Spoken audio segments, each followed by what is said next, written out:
Welcome on in, everyone. Thank y'all for being here. I really appreciate it. Let's see. Welcome on in, Ileana, Cynic Deval. Welcome on in. Welcome on in, Soria. Welcome on in, Akabor, Fine Point, NPC, and Xana. Glad to have you, Sweet Beans. Happy heckin' Thursday. It Thursday. I don't know. I always get like I feel like I always get like fumbled. I upgraded the bingo sheet. Oh, did you add a bunch of new bits? I like the idea that we just keep adding like the bingo sheet just becomes an incredibly recurrent thing. Starky's a scientist. Then can they explain this emote? You see, I can explain that emote very easily. In fact, that is an SCP. No, I'm kidding. I'm kidding. Pokemon and Pie Loving Pat Man. Get it, glad I was Sweet Bean. I Slayer is actually a great name for that emote. Actually, hold on. It's because it actually is like the perfect head-banging emo. Welcome on though. Good to have you, Sweet Bean. So yeah, Thursday. Which means that we're gonna be doing Comfy Dino game and like just chatting. Trying to think of like what all I've been up to. The answer is not a lot. I won't lie, this week is most really only this thing is here subscription for 20 months. Enjoy the emotes, you Sweet Bean. 20.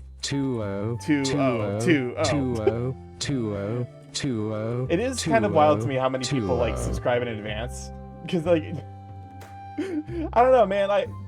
I guess it is a sign that like I have a really rock steady community, and I do appreciate that. Should one of us make a Discord channel for the previous bingo winner pictures? Go for it. Since apparently this will be a recurrent theme. All right, but yeah, mostly I basically like. So, why didn't it say 20? Because TTS is dumb, unfortunately. So yeah, wait, is there a new bingo started? Yeah, I think Soyril is gonna make a bingo each stream. Custom order. Yes, perfect. There's your pew. That's almost 4K. Also, it turns out, I unlocked some of the more expensive recipes, and there's a fucking terrarium that just sells for 4K flat before any multipliers or bonuses, which is horrifying. Just like that tipping even at 10% on that is fucking, that's like $400. But yeah, basically I did nothing all day. I got some coding done for work, and then I wanted to get other stuff done, but then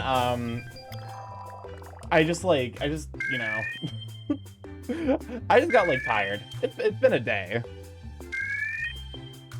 I don't, like, I guess it's not been a day, because, like, you know, it's just been, like, a couple of, like, weeks, I guess, is the big thing. Oh, hello, what's up? Customers make room for their new purchase. Okay. Would a message pinned in general for a bit and be added to the bingo winners corner? Thank you. Better win at bingo. Here's the sheet. No, winners need to keep images, safe works. Stuff Starky won't get in trouble for having the proof of bingo needs to be sent to Soiriel. Yeah, that seems like all a reasonable reasonable set of rules to have.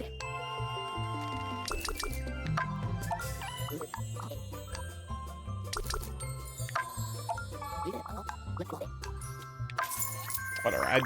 It's fine. But yeah, you already mentioned.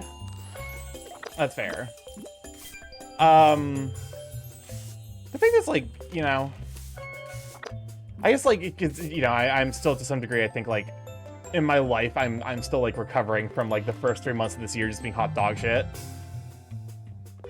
And sometimes that means self-care. Sometimes self-care means playing Factorio instead of going to work.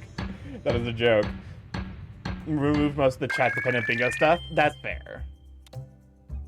That's probably smart. So that way, like, you know, people can't game the system. It doesn't just turn into who has the most chat-dependent, like, bingo things.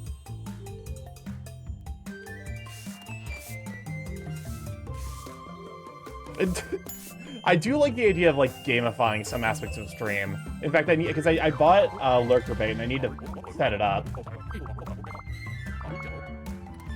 What section should the bingo winner corner be added to? I'm personally thinking the lab section. That seems like as good a place as any. Let's see.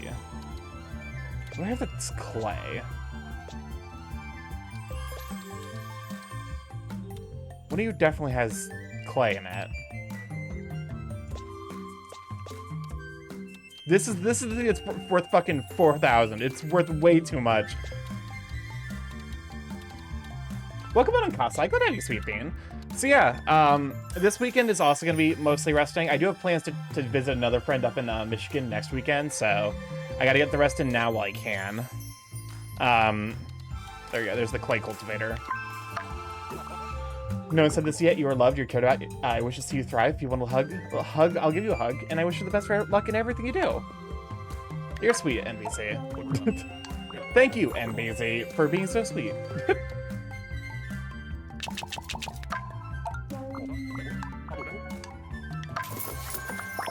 Can I make can I make you watch a video that's FNAF related? What aspect of FNAF are we talking about? Because if it's about the fucked up, like, someone complained about the item selection? Fuck you too, asshole. Automated response number 5. But yeah, no. Thanks for killing my streak, asshole. Motherfucker over here. Welcome on to Casper. I was like, what have you, Sweet Bean? Yeah, so, like, you know, I'm getting some breaks when I can. Because I am falling behind on some stuff. Like, I actually, like, really need to do dishes. It's getting bad. It's getting bad enough where I'm like, I feel obligated to mention it. DM'd it. It's funny. Okay, what aspect are you talking about? We're talking about, like, the fuck, because the book lore of FNAF is really fucked up and weirdly, like, culty. I'm not gonna lie. Welcome on to Lobstock. What happened, Sweet Bean? What's up, Chris?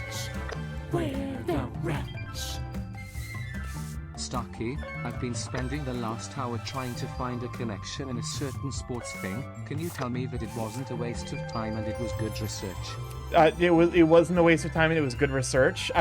Frames dropping. Yes, we have some frame drops. It's good now. Weird. Very odd. Yeah, sorry about that. It's weird frame drops. Like, it should be fine. Because I feel like I've been dropping just like a couple of frames. Thanks, no problem. Oh, hey, I actually made that earlier. But yeah, Twitch moment. Yeah, that feels like a Twitch moment. Just like, I don't know. I feel like Twitch as a service is definitely inconsistent. What does this shop look like? A restaurant or diner? I don't know. I just like I went with like what I wanted, you know. Because I feel like this is just a comfy vibe. Takes cricket back to the servers. No, we need those. Take it to the servers they set aside specifically for partnered streamers that have more than 2,000 average viewers. That is a joke. That is a joke. Twitch, please, I beg of you, it's a joke. It's a short on FNAF lore, and trust me, you will appreciate it. Can someone test the Discord channel, make sure they can see it? See it or not? All right, I'll watch the FNAF of it after we do this shopping segment. Done. All right. Plant. What is a plant? I'm assuming. Wait. No. Okay, because it's very specifically the plant item, which is fucking this thing. So anything that needs that.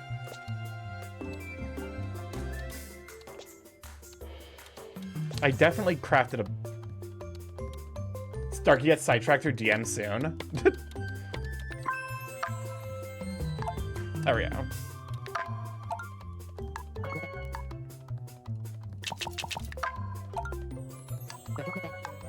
Alright, fine, it's whatever. I don't care. I don't care. Take the fucking... Take it. I just need the money. I have an ult for that reason, not gonna lie. Well, you have an ult for what reason? For getting sidetracked? Or for sidetracking me?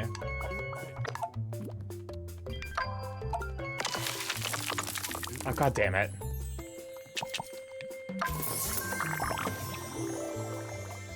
I shouldn't have... I sold it for less than he was offering. That's fine. But yeah, no. I feel like it's not necessarily that hard to sidetrack me. You are trying to sidetrack someone with ADHD. So, like, notably, you know, you are working at a massive advantage. You know what? Fuck you, pay me.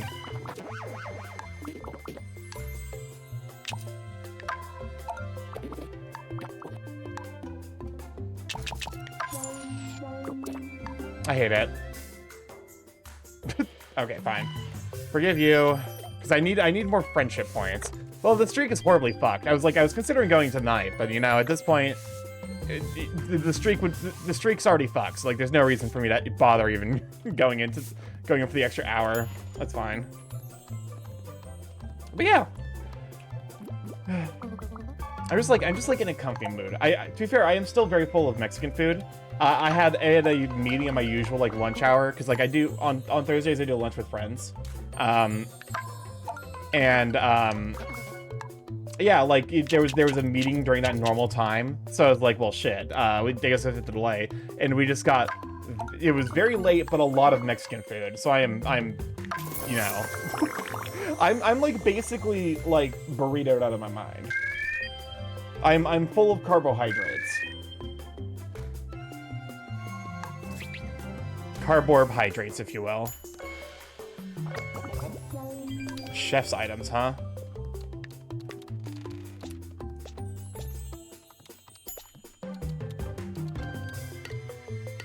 There we go. Modest meal set. There we go. Welcome on in, Gadget. Glad to have you, Sweet Bean. Just make sure you can't do anything you shouldn't do at Kasai, send messages and stuff like that. Welcome on in, though. Can we shout for Gadget? Heckin' Sweet Bean. We are vibing. It is comfy hours at the moment.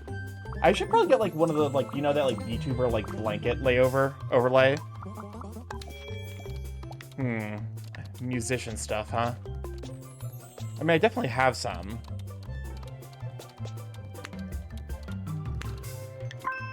Doing some repo and lurking? Heck yeah. Who you playing repo with, if I may ask? To be honest with you, like, is repo worth, I don't know, like, I feel like with repo, it's, like, I'm always, like, at the, like, tipping point of, like, it'll die any day now. Welcome on to Kronos. Good to have you, Sweet Bean. Where I'm just, like, any moment, any day now, repo will die in popularity, a la, like, fuck, this happened to so many games. Crab Champions comes to mind. Starky talks about a game he's not playing, mark that off. You're not wrong. That is, in fact, what I was doing. That one was caused by chat, but also. How much money do we have? 50k. Not bad. Nox the Panther. Ooh, Panther. I just like, I have an affinity for big cat sonas. What in the goddamn fuck? What is this? It says it's just FNAF lore, but you keep passing out. Hold up. What is this for? I'm assuming it's making fun of how convoluted and ridiculous FNAF lore can be. Because if so, I'm like, you know, Starky said, I mean, you're not wrong. Mark that off being a shut up.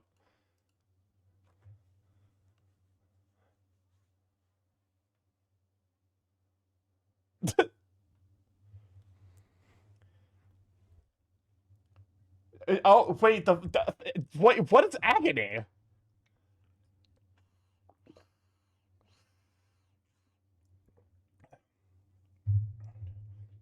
What the fuck is agony?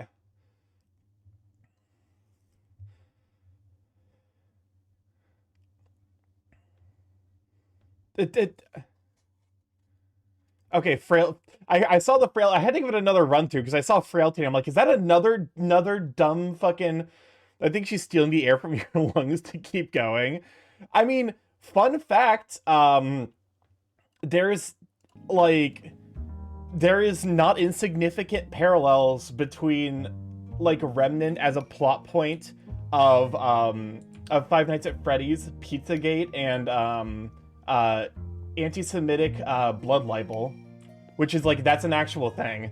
Agony is like the after effects of tragedy, I believe. Not really well versed in FNAF lore. I feel like we just like casually like, cause surprisingly enough, FNAF lore is actually like deeply Pizzagate-y. It's just not like, it's just no one cares or notices. And to some degree, I think that's really fucking funny. Welcome on in, Jake Bean. Glad to have you, Sweet Bean. I was welcome on in, Rasimar. Glad to have you too. We're just all collectively like, yeah, at this point, it's obvious what Scott Cawthon is. we know what he is. A shitty person. All right, I think it was a garden glow they wanted. Yep, Garden Glow. But yeah, how you doing, Raz? Glad to have you, Sweet Bean. We are vibing. They're nice, comfy dino hours. I guess where we're also talking about... I'm here for a bit, gotta go to work for an hour than I was supposed to. Oof. Oof is correct. Hold up.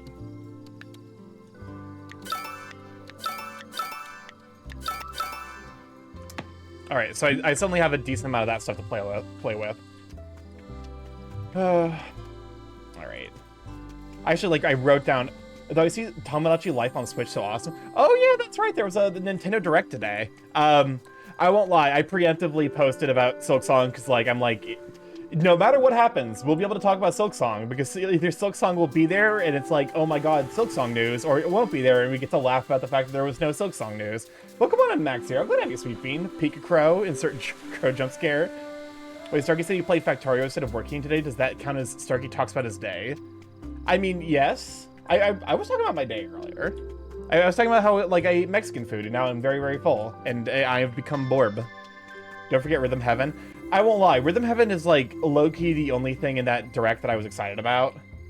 I went in expecting nothing. I got Rhythm Heaven, so, I'm happy. I'm thriving.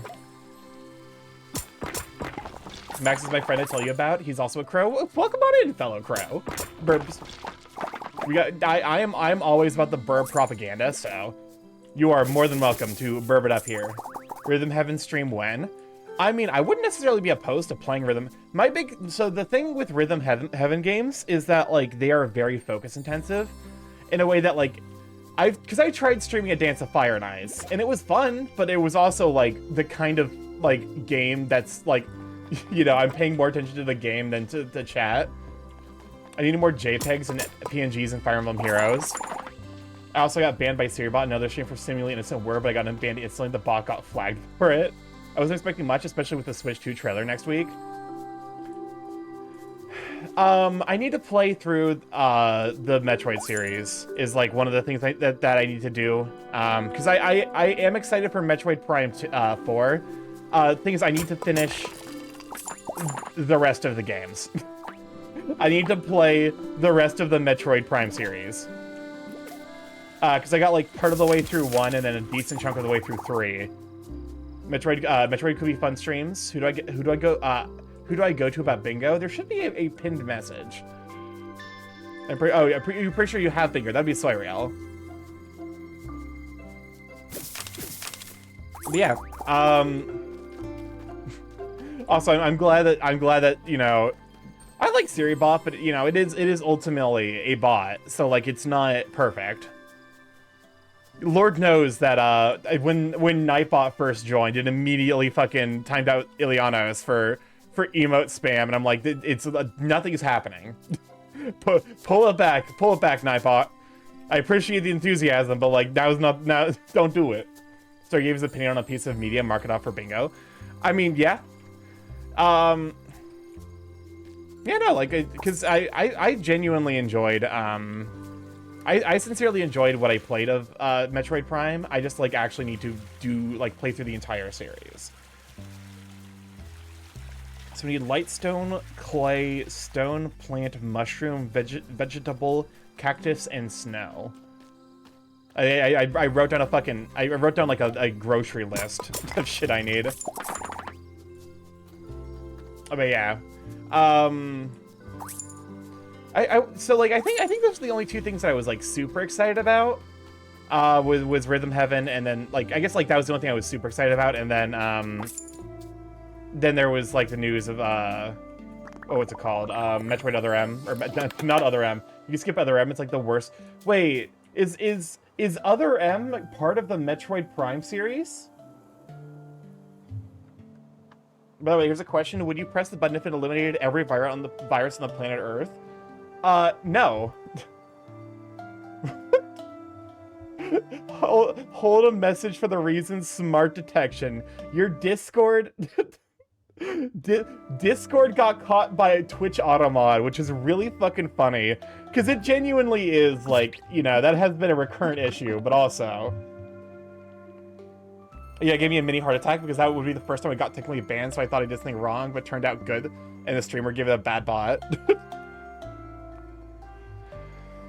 But yeah, no, that's like, so is Other M part of the Metroid Prime series? I assumed that was kind of like its own continuity slash like officially debunked because of how very clearly every Metroid fan I talk to collectively agrees Other M should not exist and is not considered canon. Explain why you wouldn't eliminate viruses. Our body, like, I'm pretty sure our body uses viruses to like break down food. If it weren't for viruses, like, viruses do, like, you know, they do cause a lot of hurt, but they do in general like maintain a lot of like bioculture. That's bacteria.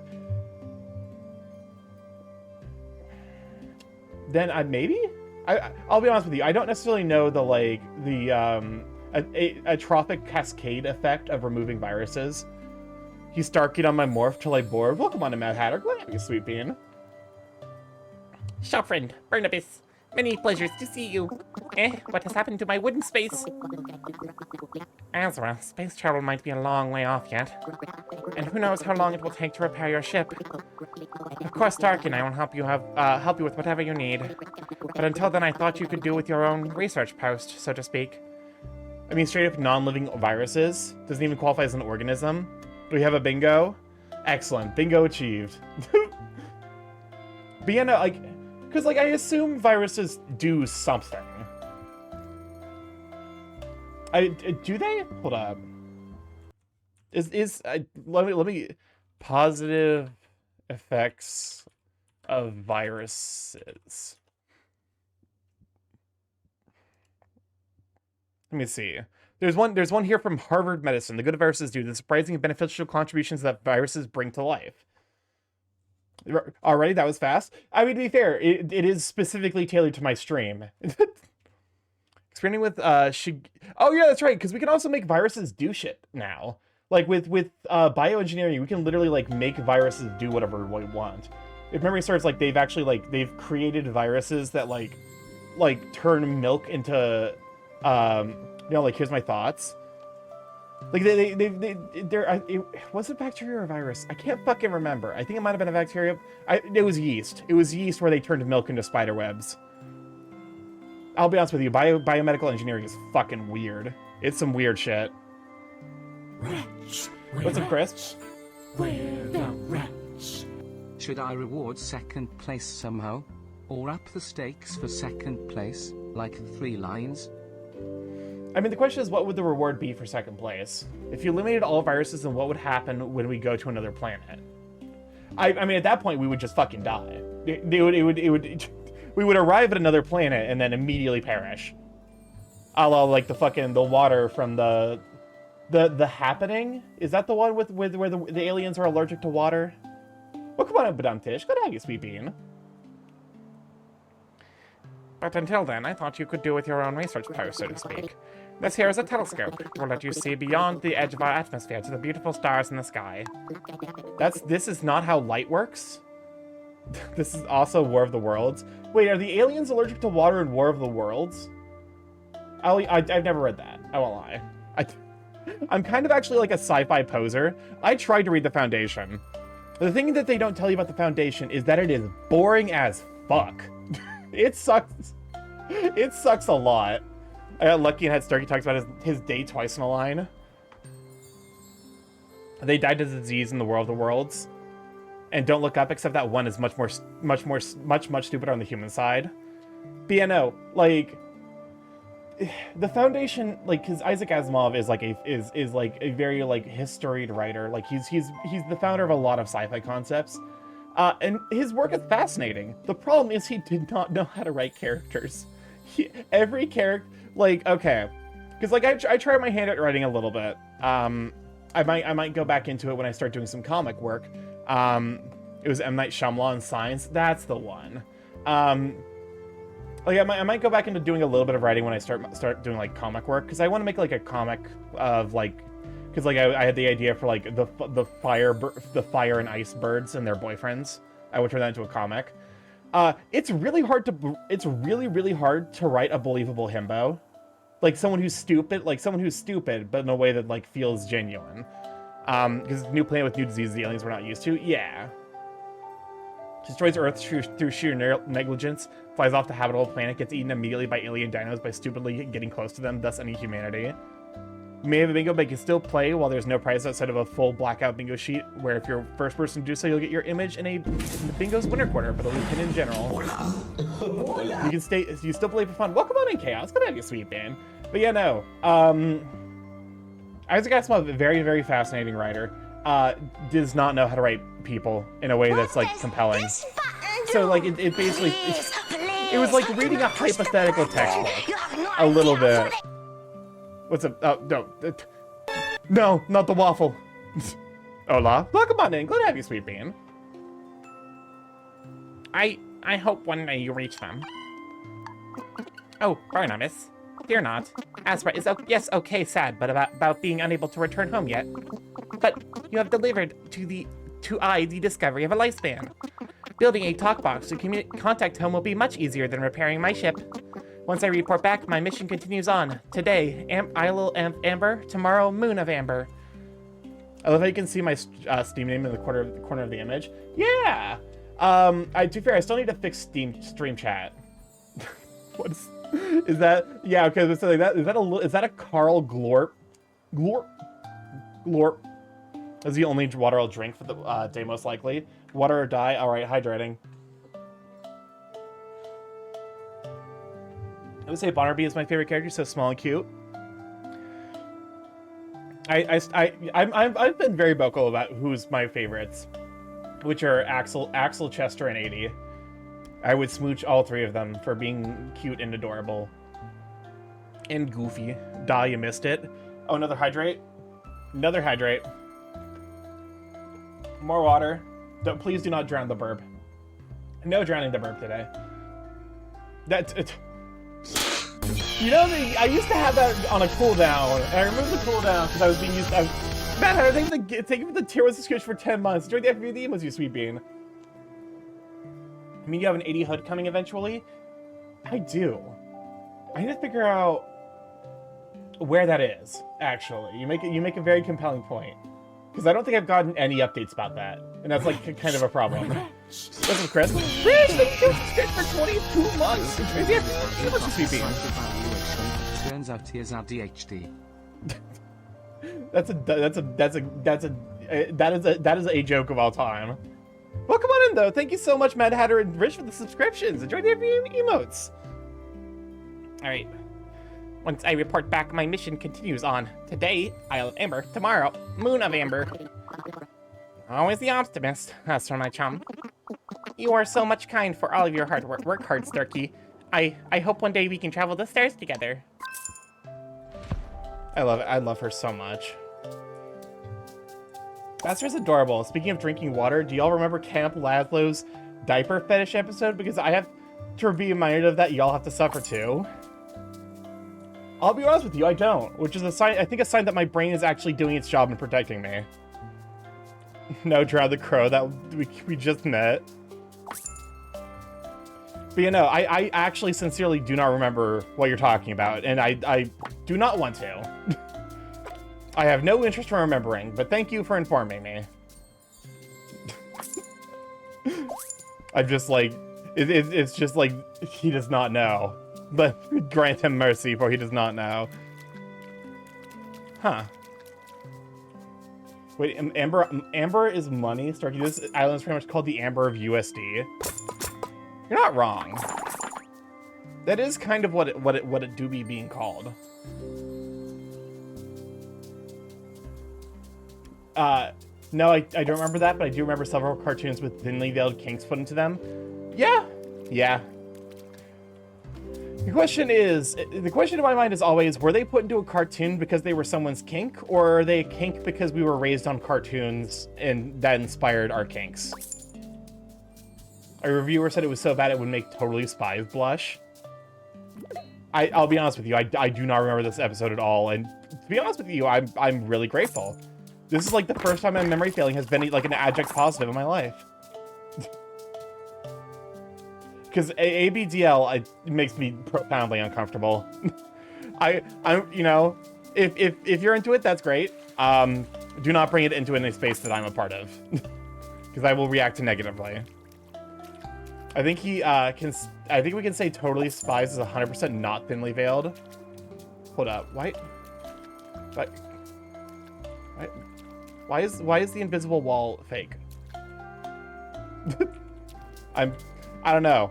It's something about, I feel like because I'm not supposed to, I guess I can't just go in there, it's fine. Well, come on in, Ruffles. Good to have you, Sweet Bean. Oh, so leave the pets. I've been missing the pets. But yeah. I need to awawa more because it's fun. It's just fun to awawa. Does Bowser's Inside Story kind of thinly veiled fetish content or stuff that created fetishes? I think it's both. Because like that's a question of intent. I think because it is noticeable, like appreciably fetish content. You're questioning at that point whether it's intended to be fetish content or it just incidentally is. Fun fact, by the way. What? I feel like based on the discussion up to this point, it might not be as fun a fact as I'm hoping. I feel like like, haha, cute dino game, and every single time I play it, we talk about fucking kinks or some shit. Bowser's Inside Story is both the best-selling and worst-selling Mario and Luigi game. Yeah, because the remake was hot dog shit. They, like, fumbled it every way they possibly could. In a way that's, like, genuinely, like, economically fascinating. Because they released it on the fucking 3DS. If you have a 3DS, you could have just bought the original. Because, like, the 3DS could play DS games. Keep thinking it's Friday today.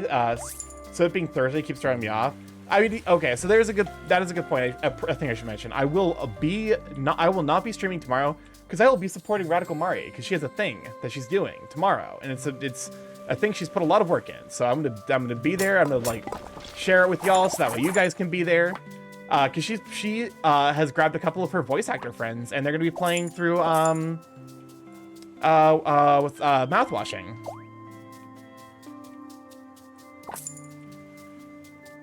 Here's a 3DS game in 2019. I love the 3DS, but it could have been on the Switch.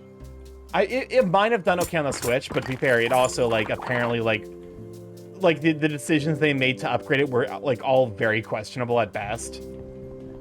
So it's like, okay, why did you make this? No one was asking for it. No one wanted it. You've done nothing but kind of like, you know. Also, since we're talking Mario, when are you gonna play Thousand Year Door? That's a terrific question. I probably should play it now before Nintendo shuts off the servers. Because that is the thing Nintendo is wont to do, unfortunately.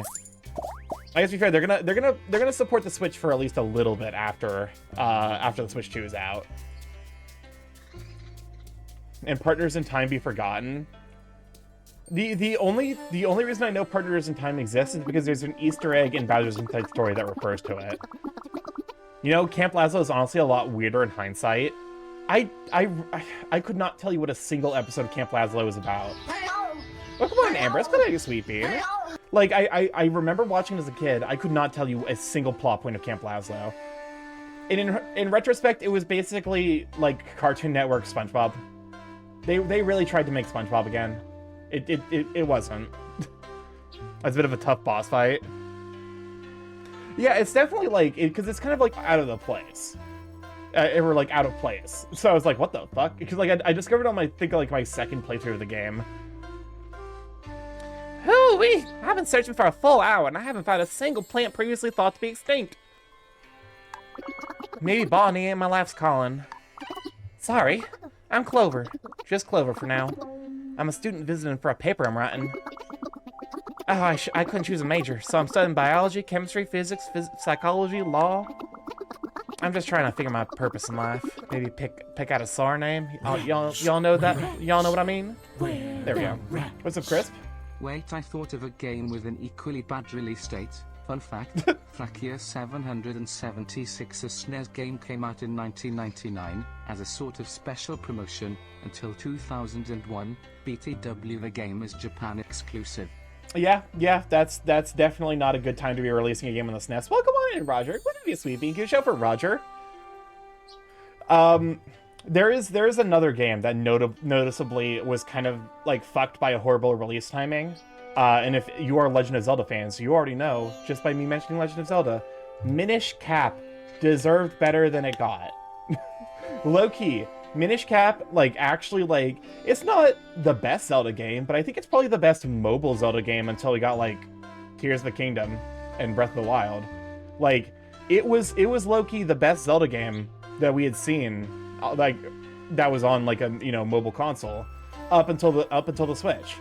And it just kind of, because it was released after the DS was, the DS was either, like, a couple months out or had just been released, and they released a game that you could only play on your Game Boy, or your Game Boy Advance or SP. It's like, okay.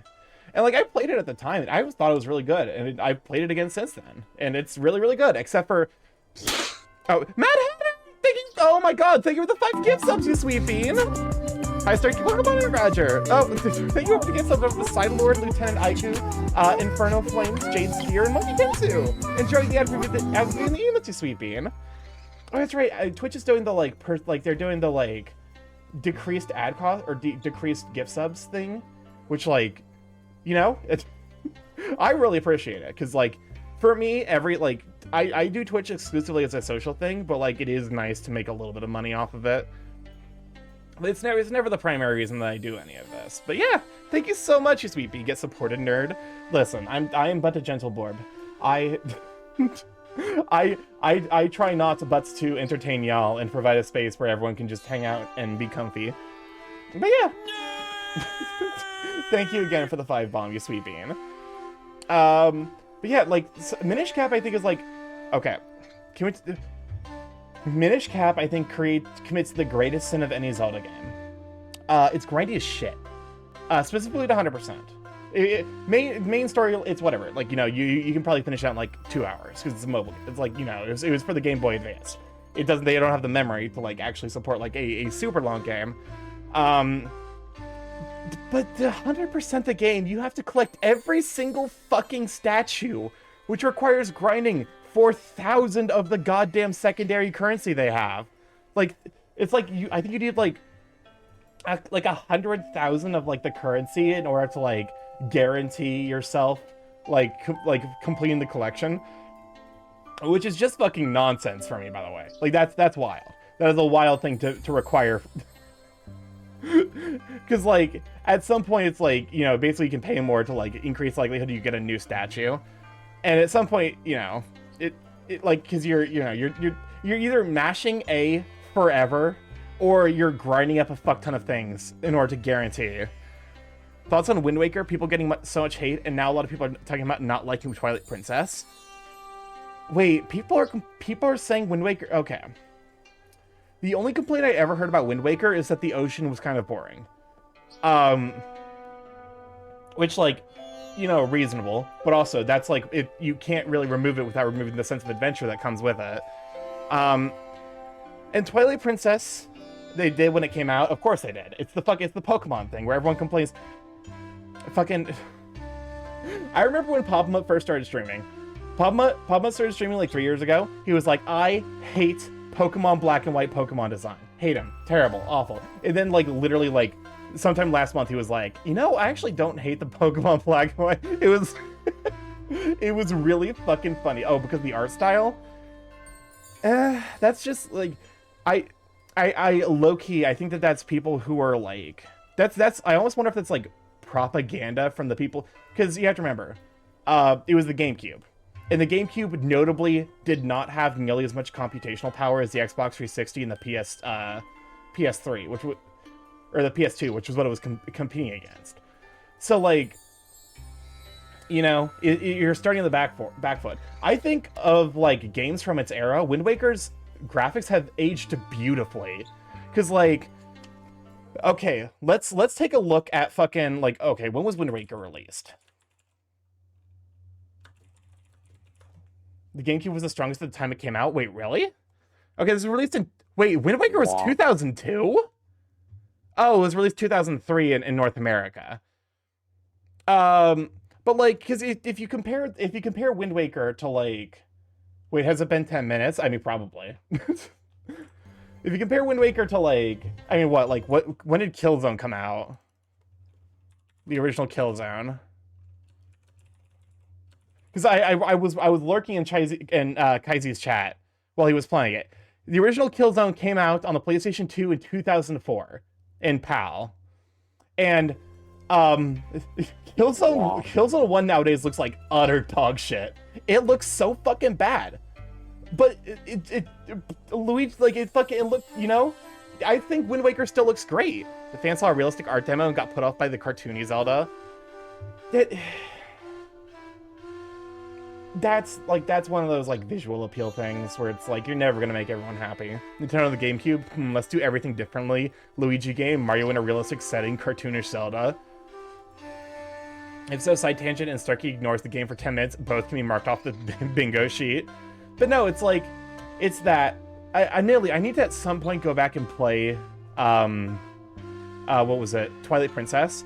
Because apparently Twilight Princess is, like, the game that they actually, like from a difficulty perspective, they definitely, like, were looking more at an adult audience. Like because it's like one of those games that apparently is, like, famous for, like, you hated playing it as a kid, and when you played as an adult, it's the best Zelda. I need to give it a try.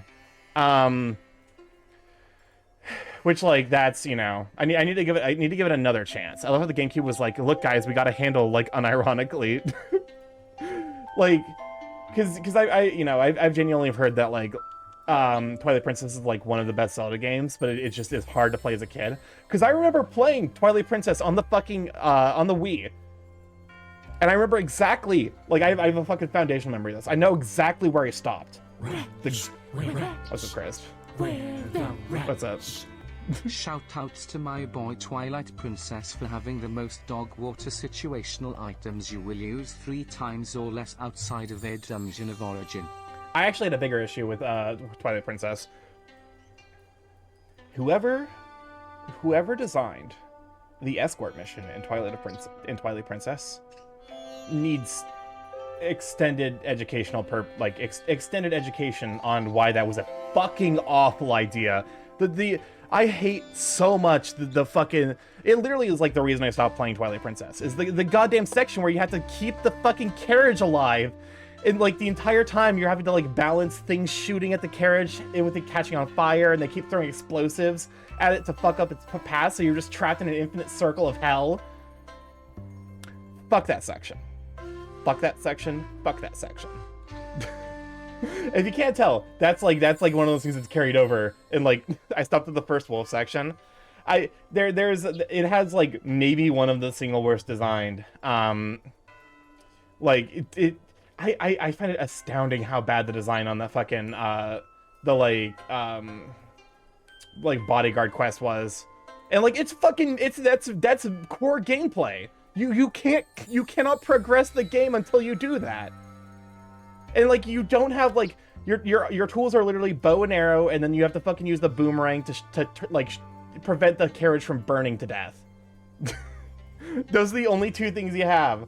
And the entire time you're just being fucking pecked away by the little goddamn assholes. It's like, okay, why? Why are you doing this to me, game? I game over there like 10 times, and I was like, nah, I'm over this. Outside of the Temple of Time, does the Dominion Rod have a single use outside of getting to the Sky Temple? Serious question. Like I said, I actually, like, didn't make it that far into the game because the fucking escort quest pissed me off so bad. So, like, you know, I couldn't tell you, unfortunately. Law. Me when free thinkers win Gua. Yeah, okay, fair enough. I hadn't considered Gua. You're on your paleo venture? Then you get it. Y'all think you'll use your family last name for your sore name or pick a new one? I hear ya. So Starky, what are y'all doing while you figure it out? Well, I'll just have to stop by Starky's lab sometime and stock up for my studies. Twilight Princess is why my furry awakening came late. Are you saying that because, like, it was your furry awakening, or because it turned you off of furry games so hard that it delayed your furry awakening? Because I could see both as being, like, very, very reasonable reactions, to be honest. Better Nintendo 64 Zelda game, Ocarina of Time or Majora's Mask? I don't necessarily think that that's a fair comparison. Because, like, from a design standpoint, it is Majora's Mask. But also, like, the reason Majora's Mask was as good as it was is because they didn't have to spend so much time rehashing plot lines. Like, I sincerely believe that, like, if, you know...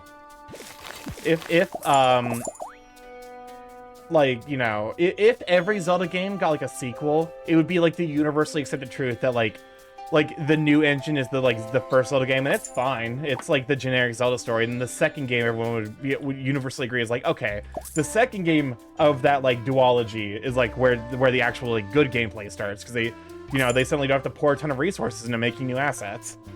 My Free Awakening was Disney's Robin Hood. Ah, a boomer. I'm joking. I'm of course joking. But it does notably mean that you're either a millennial or older. Work time, you have one lovely night and done with the series bought by. For sure, thank you for stopping by, you sweet bean. Hopefully, you have a smooth day at work. People say that Breath of the Wild is better than Tears of the Kingdom. I think that's kind of universally agreed upon. Like, now that the Tears of the Kingdom hype is over, that everyone's like, yeah, Tears of the Kingdom is not as good. It's just Breath of the Wild again, with like an extra, you know, bloated mechanical system. Because they basically what they did with like what they did with Tears of the Kingdom is they basically took the system that everyone hated, which was weapon degradation, and then made it a million fucking times worse.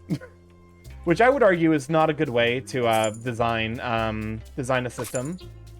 But the princess probably delayed the gradual purification that happened to me. Okay, that's fair. Tears of the Kingdom doesn't have cast, so it's mid, but it does have pen. And I'll be honest with you, Pen is a more, you know, more available bachelor because he doesn't have a wife and kids. I love Cass. I think Pen is, if I were to woo one of them, I would rather go with Pen than Cass. Even though I do like Cass's design more. Alright, Princess probably delayed. I don't know what my Free Awakening was, I just ended up here. I know what mine was. Bowser's Inside Story. That was also my Gay Awakening. Suffice to say, that game was very influential on my upbringing.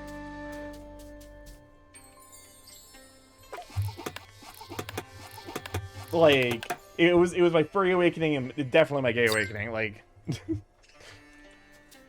So in a lot of, like, you know, Gateway King from what game? Not Gateway Kink, Furry Awakening and Gay Awakening.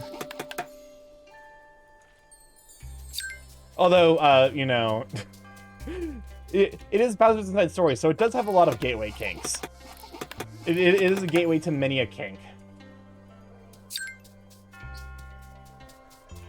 I actually quoted some of my messages here last stream, so a friend to a video call verbally, and their face was so much pain. Kasai, why are you causing your friends pain again? Welcome on an object. Go down, you sweet bean. Marvelous. And to think you and your young scout built this with your own two hands. There's really artistry in all things, Starky. I found a new hard game, drone simulators. Are you flying around like the drones? Starky, your thoughts on the thing I sent in your DMs? The thing you sent earlier today? Yep, I quite enjoy it. It is a bear man in very tight clothing. Big thumbs up. I always appreciate that. I had never had much outdoor space before. Perhaps I should take advantage of your wonderful design. Some materials to craft plein air sets would be wonderful and allow me to strike up some conversation with my neighbors. If you come across anything I could use to make them, please drop them by my house, Starky. Causing everyone's psychological agony is just a part of my charm. I got my RC controller today and can fly in the simulator authentically. Damn, it's difficult. I mean, yeah, that makes sense. Goddamn, they really expect you to be more gradual with this shit, huh? Because, like, Cecil just moved in and I'm already upgrading his fucking... Would you look at that? Such marvelous quality items to use. And just what I've come to expect from yourself in Starky's lab. But now with the paint on them. I hate to say it, Starky, but this is the infinitely more difficult part. Perhaps the landscape of this wonderful new island, or maybe even the likes of a Coral's lovely boat. Dark Souls of hand-eye coordination. That, you know, that makes sense. Because it's like, to be fair, whenever I did like, because I would casually like, when I was bored in high school, I'd play like flight sims, and every single time I'd just be like, I'm bored now, crashes the plane. Suffice it to say, being an airplane pilot was never in my like purview. Decisions, Starky. Maybe a drop of tea and a stroll would clear my mind. I'm assuming that's supposed to be in plain sight. Yeah, Willow. Why be an airplane pilot when you can be a bird? Exactly. It's much easier to fly when you have wings of your own. Oh, wow, Starky. You've really done it this time. To pass all my tests with flying colors and then to invite me to your lovely island. Meanwhile, in the background, I love... Hold on, you can't see her. You know, finding hypnosis that's not kink-based is kind of hard sometimes. I feel like we've had this conversation so many times on stream. So many times. You can't see her in the background, but the girl we just talked to is back here behind chat, just staring at us as we talk to this person whose house we just built. But yeah, no, because, like, here's the thing. You're just gonna have to acknowledge that there's gonna be some amount of kink in hypnosis. I feel like that's just, like, that's the thing you just have to make peace with. You know? Because it's one of those, like, niche activities. That, like, you know... I feel like the people who are into it are very into it, and so like naturally it kind of develops a subculture around it that's very specific to it. So like in those kinds of subcultures, that's where kink really develops. Because it's kind of like, you know, I don't say quarantine, but it's very much like kind of separate from like general discourse. I won't let you or the island down. Anyway, same thing as ASMR, I suppose. I think there's non-kink ASMR. Also, like, ASMR fucking sucks, I won't lie. ASMR, not great. I'm not a huge fan of it. I do not like it. Also, we're about to run our first set of 3-minute ads. We run 3 minutes of ads every hour to turn off pre-rolls so people don't immediately get nuked by Jeffrey Bezos as soon as they join the stream. Hey, Starky, give me a show to watch on Crunchyroll. I need to chill and eat pizza. I mean, I'm currently watching Kagura-sama. ASMR helps me sleep, though. It just makes me uncomfortable. Because, like, all my brain can focus on is the lip smacking sounds. Because ASMR is all the fucking... It's like... If it's like soft voices, that's fine, but it's always like whispering and like mouth too close. And I'm just like, get away, personal space, guy. Get the fuck. Welcome on Adoshi. I'm glad to have you, Sweet Bean. I'm currently complaining about ASMR.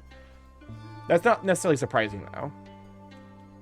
Anyway, I've been looking into the way to educate those of us unaware of Kem Canyon's lush vegetation. Plants like us are hardy beings who can adapt to their environment. We may see a desert as unlivable, but the natural world says, watch me.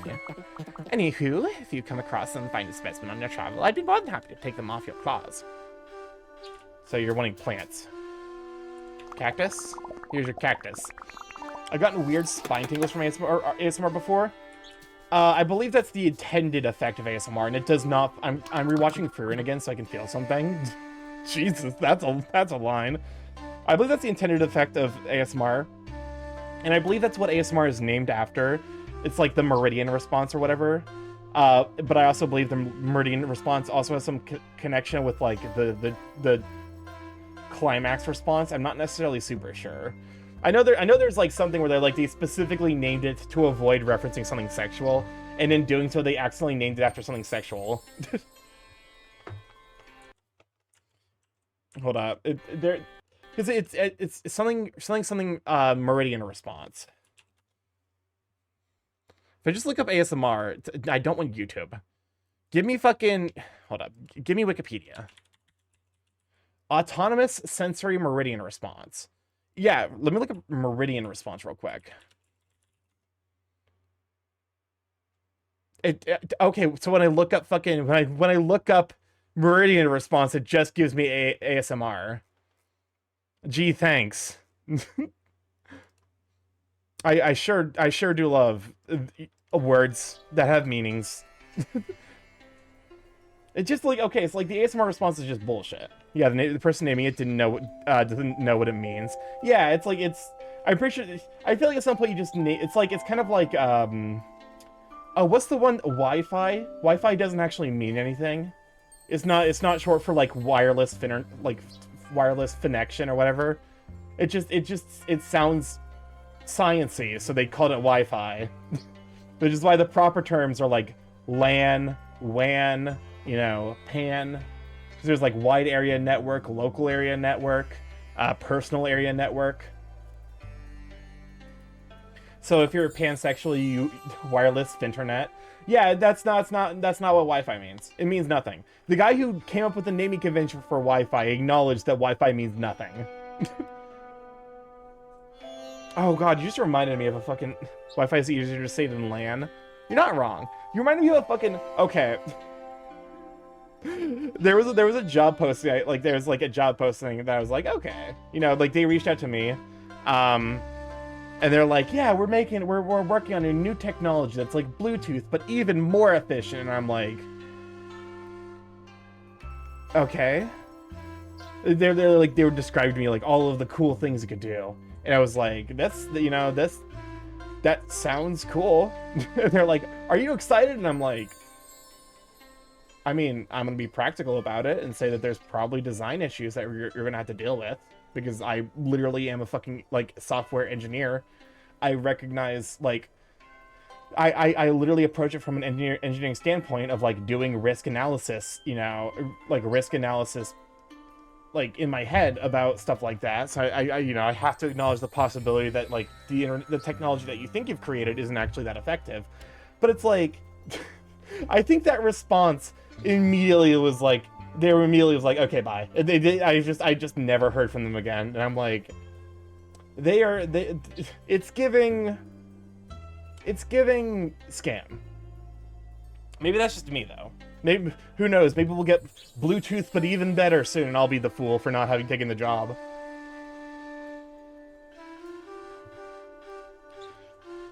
Because I'm just like,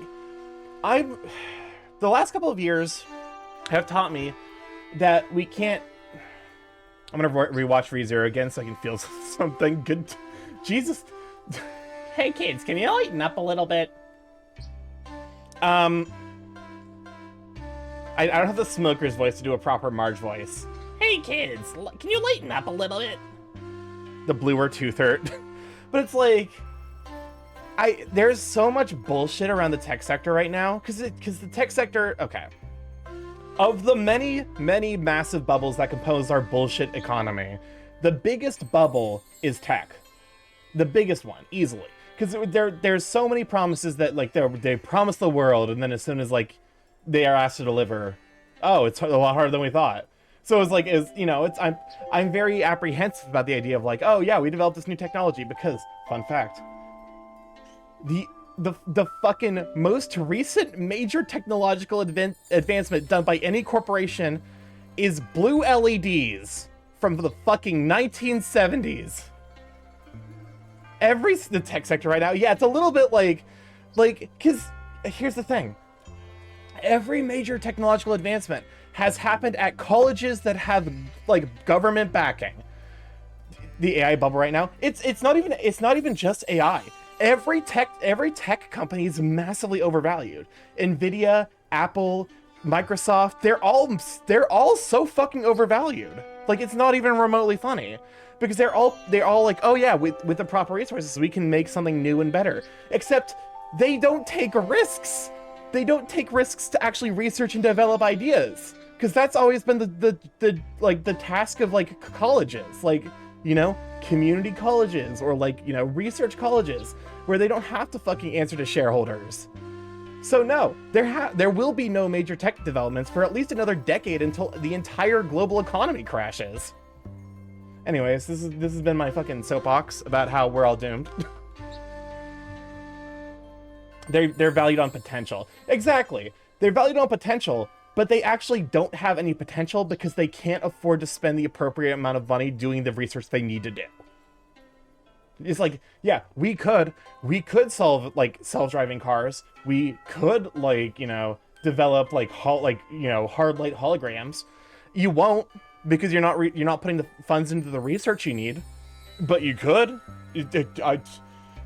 Infinite monkeys and typewriters. Eventually you'll figure it out. No, they actually invest in a tech startups with the potential to be disruptive to bork them.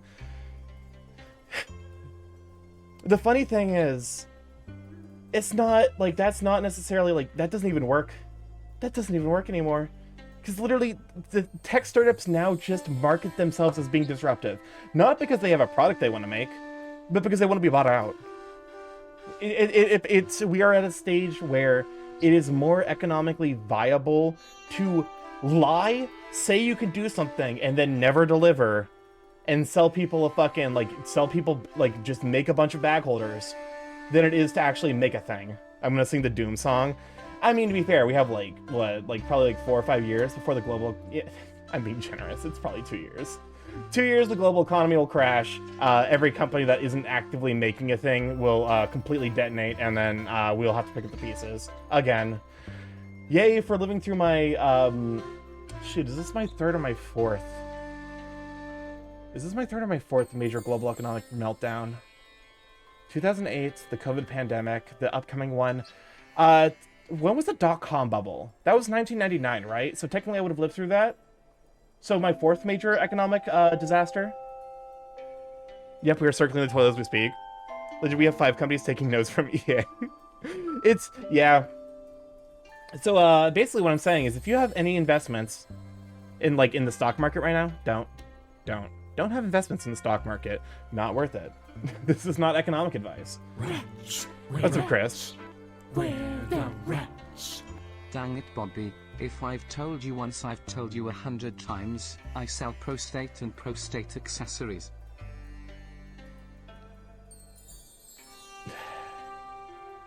Why are you like this? Why are you like this? Chris, why are you like this? Also, welcome on, Monkey. Glad to have you, sweetie. We're just talking about the economy.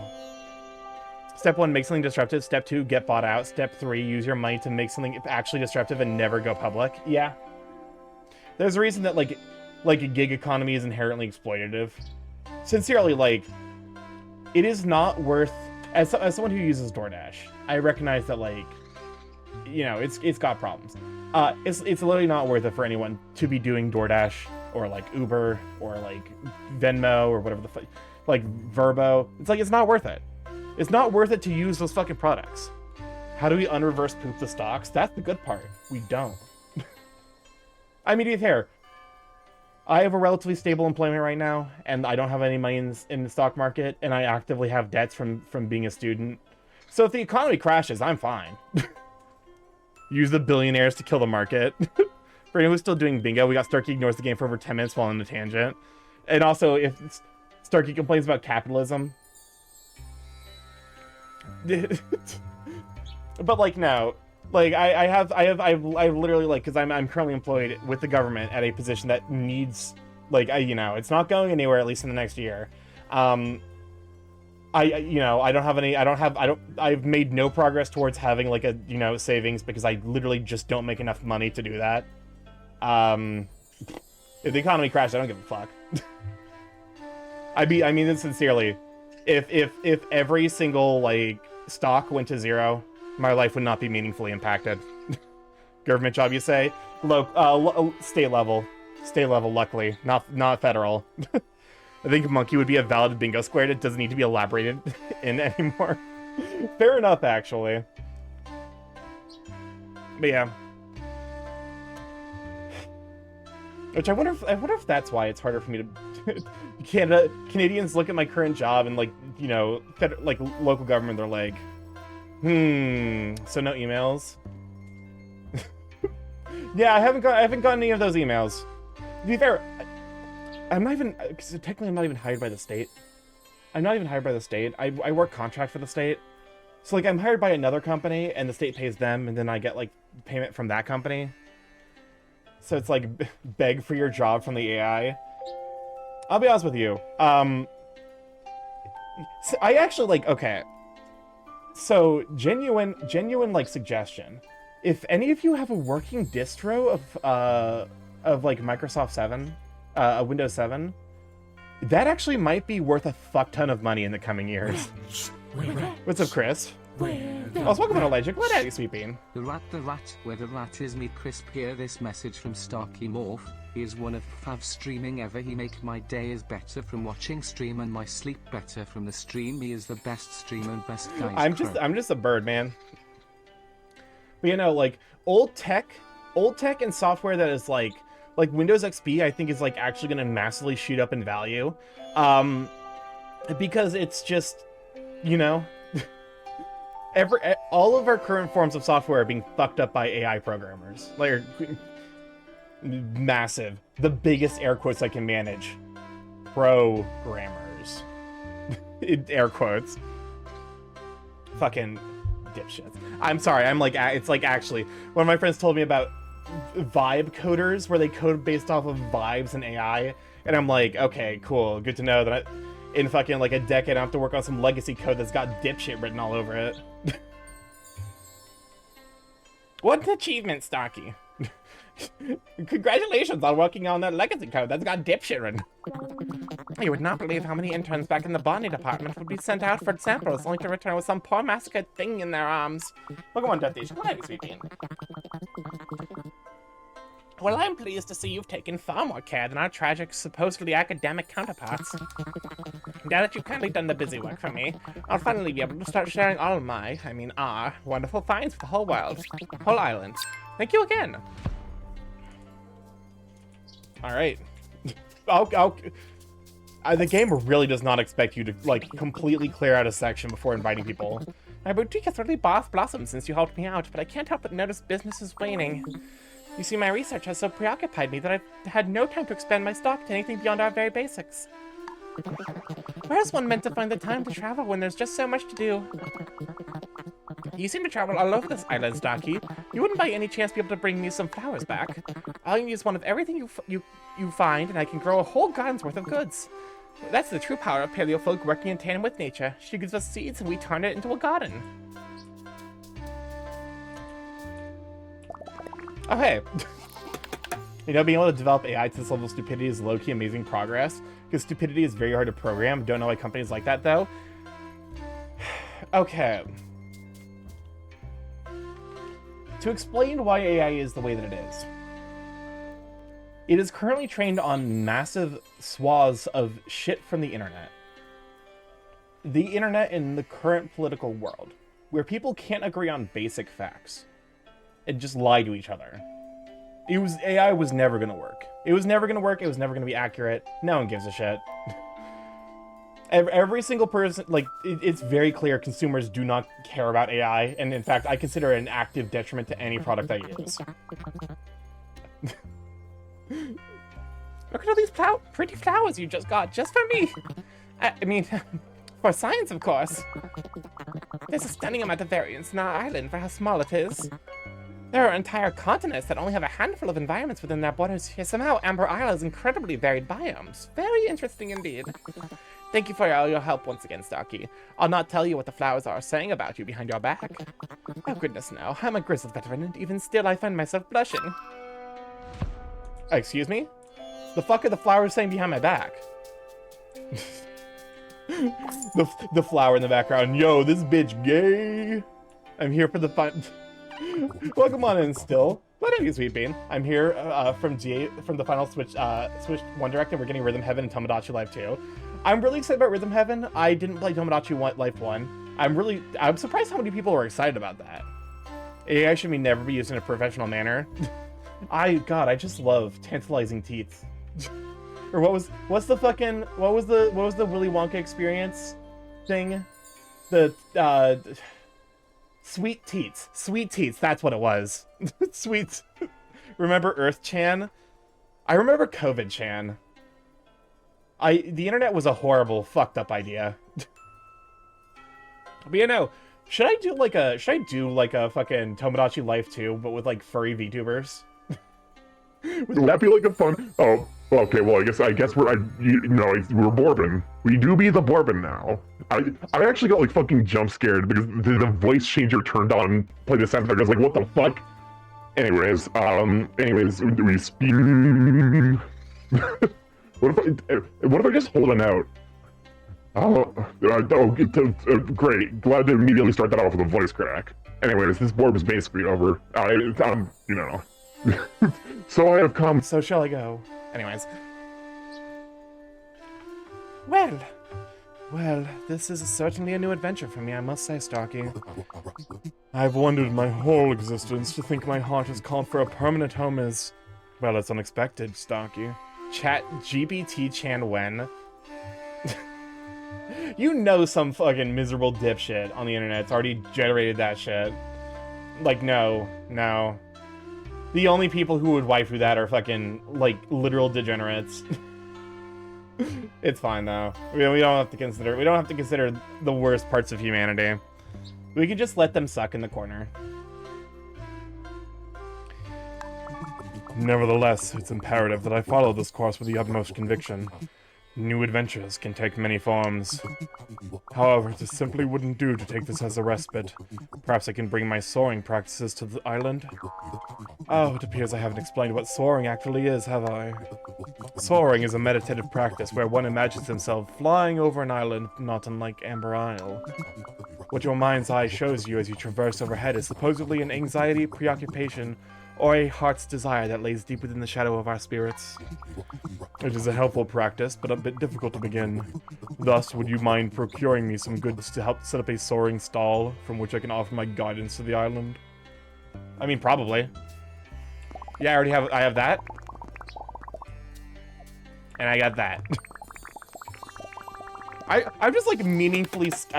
I feel like I'm skipping substantial like swaths of the gameplay by just having everything I need. Exactly as requested, Starky. I can see why Amber Isle has come to depend on you so dearly. I have made a few acquaintances on the island thus far. It's unfortunately difficult to explain soaring conceptually to folk who believe it to be fortune-telling. Welcome on, Ivan. Glad to have you, Sweepy. Farewell, Starky. Ivan, you fuck. How dare you send this board for me? Shoot. Yep.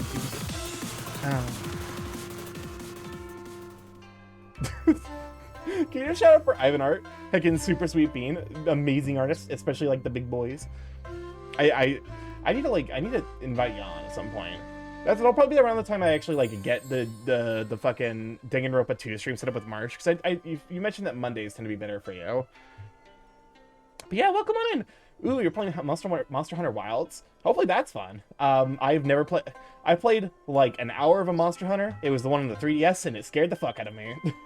Because I opened the game, completed the tutorial, and they're like, hey, you should cook meat before you fight a monster. And then I got fucking lost in the infinite fractal spreadsheets of that game's design. Why? Why do you need so many submenus? I don't like it. I don't like it at all. Anyways. Yeah, no, that's my experience with Monster Hunter. I assume they probably, like, streamlined it a little bit. Like, since then. But also... I don't know, it's like... It hits me in the same region as, like, MMOs. Where it's like a time sink and, it, you know, World was a real overhaul for Monster Hunter.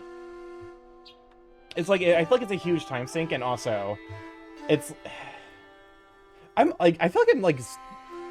I feel like I'm, like... I guess my, like, preoccupation with, like, multiplayer games is I'm worried I'm gonna take them too seriously. Which is, like, why I enjoy multiplayer games where I just get to be a goof. It's like a sub-MMO, very multiplayer-focused, limited-size lobby gaming. Would you ever choose to be lost in the backgrounds of a game? No. No, absolutely not. This generation streamlines so many things. Because it's like, I don't want to be the fucking, like, the sweat lord who's like, why the fuck did you pull aggro, you little shit? You're supposed to be buffing and healing. Get back in the... No, just get, like, really aggressive. Because that's not me. I actually, like, specifically avoid games where, like, I end up, you know, getting too into it that are, like, multiplayer, because, like, you know, that's the cool thing, there's no aggro. That's fair. It's just, like, I guess, like, it is, because Monster Hunter, the entire idea of it is that the monsters are hard to take on solo, so you invite friends to make it easier. I guess, like, that does make it more appealing. But also, I get hit with the MMO thing, where it's like, well, it just released. There are people who are already, like, incredibly high-leveled, so, like, I guess I'm too far behind for it to matter. I have made a few acquaintances on the island thus far. We literally stopped, like, there's literally like a 10-second gap between me talking to you and me talking to you again. How the fuck did you make friends? It's unfortunately difficult to explain soaring conceptually to folks who believe it to be fortune-telling. Perhaps now that I have my soaring stall, I can show rather than tell my lovely neighbors about the benefits of engaging in the practice. Please stop by when you can, Starky. I assure you that a wary mind from a long day of shopkeeping would benefit from a moment or two of soaring practice. Soaring, flying. Okay, what? Well, shit me. I guess I just can. Oh, there we go. Here to do some soaring, Starky? Yeah, actually I am. I see. A sea of hands clamoring for something. One word comes to mind, metal. Seems like great news for Starky's lab. Okay. So I guess the implication is that, like, he tells you what's gonna be, like, what's gonna be on, like, especially interesting tomorrow.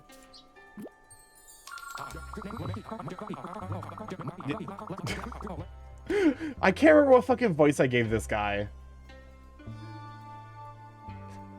Did I give? I think I. You know what? I remember now. I'm pretty sure because he's giving Bert from Bert and Ernie, or it's Ernie from Bert and Ernie. It's like, you know, Starky, it's amazing that you managed to get someone who runs around so much as me to settle down for the island life.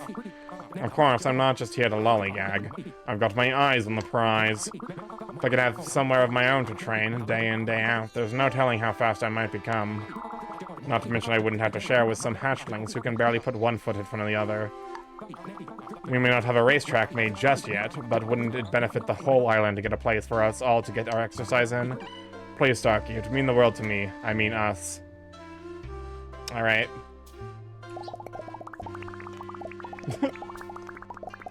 Yeah, I guess, like, my tendency to resource hoard is really, really useful in this game particularly. Oh, god damn it, I don't have enough cotton. Hold up a moment, where's the nearest cotton? I know you're here somewhere. You can't hide! I say with the most fucking voice crack-ass voice. Oh, there we go. No, get over here. So we played a chess game. Turn 1, I should probably go easy. Turn 6, your queen is forfeit. Turn 20, I'm gonna promote my mon into a knight and checkmate you because I can.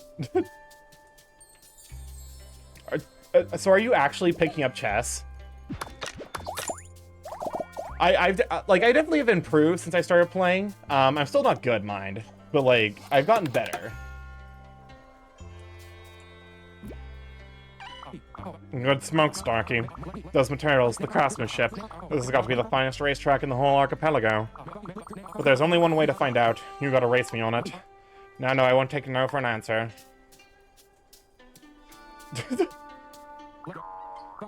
Whoa, what a race. You're a quick folk, Starky, but you haven't gotten the training in you to keep up with me just yet. Don't worry, I'll give you a few pointers on how to maximize your acceleration. You'll be flying like the wind in no time. Thanks again for all your help, Starky. No, really, it means a lot. I'm getting all choked up. So does that mean I can run faster now? I don't know, this doesn't feel faster. This feels as fast as I was originally.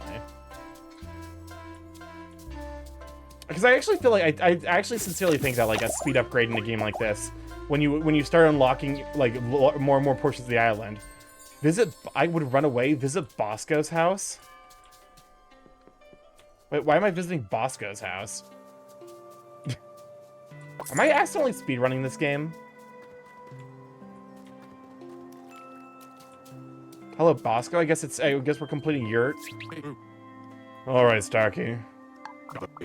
And guest, you two here for Disc League training, are you?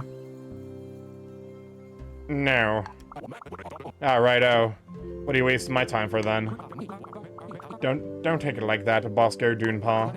Sorry, you're the star handler of the Frenetic Flyers. You're still with them? No. Let's play chess, Starky. I mean, okay. I actually, like, I could probably do, like, a chess stream where it's just, like, take challengers, like, from the chat. Presumably I would get my fucking shit kicked in by someone. Like, I'm sure someone is, like, trolling the fucking like the chess tab on Twitch is like, I'm ready, I'm raring to go, I'm a fucking, and then immediately just like destroys me, annihilates me, sends me to Valhalla. Cause like, I think I'm at like just the upper end, like I'm like just at the upper end of intermediate, like lower end, like when I like actually make good consistent plays. I consistently play somewhere around like early advanced, like so somewhere around like the 1500s. I've gotten better since I started practicing, but I'm still like not good. Went out on your own. Me too. Don't share the glory, Bosco. Hey, you should try running with me. I bet you would have some great pointers. Anyway, maybe think about it. Alright. To thinking about it. Running 2 now, is it? Well, if that's what it takes to get me back on top. Doesn't give me a team though, eh, Starky? For that, we're gonna need even better equipment. The best. I have still 500 elo because I play a lot of games at 3 AM. Isn't 500 elo like below the starting elo they put you at? I don't mean to throw shade. I'm pretty sure they start you at like 800. Here, you get the stuff. I'll get the word out. Excuse me, why the fuck do you need this much sand? That's a lot of sand, my guy.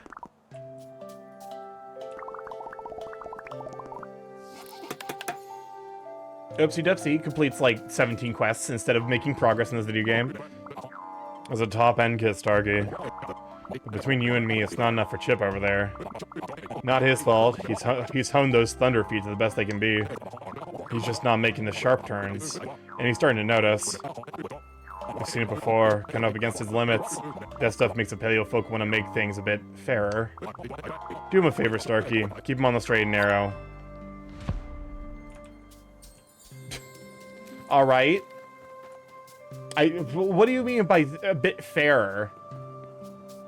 Is the implication that he's gonna start taking drugs? I didn't necessarily think this game would be broaching fucking like drug use, dinosaur steroids. I guess like because I was about to say something about realizing how hard it would be to recover from a food analogy. Do you mean a food allergy? Like, is this a bit? Is the bit that you realize that you've accidentally made a pun?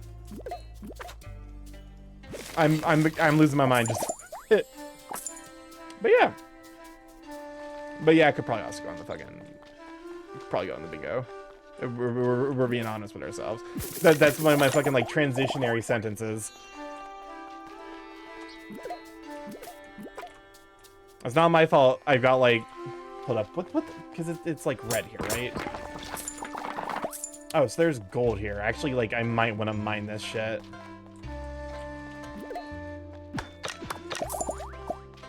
All right. Okay, I'll say it. You are what you eat heavily applies to me in strategy games. Are you doing that one meme where it's like the smart kid not realizing how he's losing, and it's me eating the pieces while he isn't looking? Is that the implication? Are you eating the chess pieces?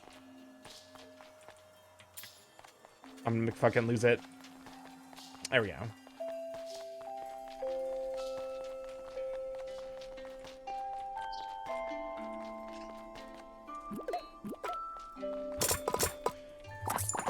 There's so much crap around here. I guess to be fair, it is good that I'm packing up a lot of metal, because apparently that's going to be in fucking demand soon. What am I going to do with all these bones? Okay, on the topic of bones, and I know how that segue sounds, but I started watching Centaur World with some friends, and I didn't realize that glue used to be made from bones. I was actually completely unaware of that.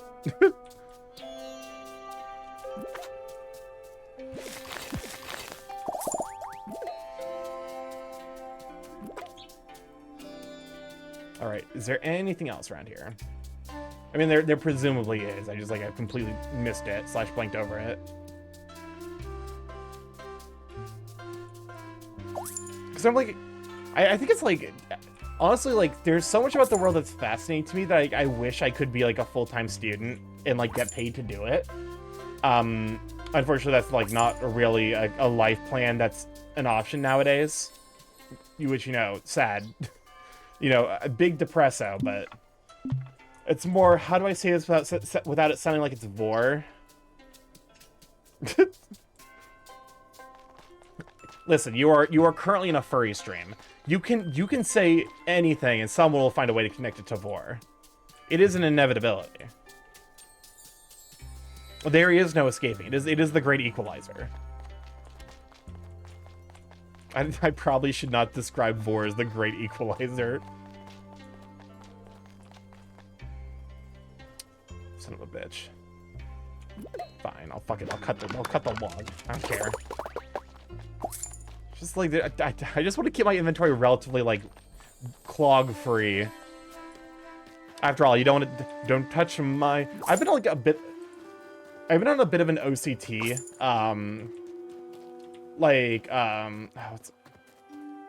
What's the it's like not a streak, but like I've been enjoying listening to OCT music, and Touch My Clogs is unironically such a banger, which is really fucking funny because the song itself is dumb as bricks.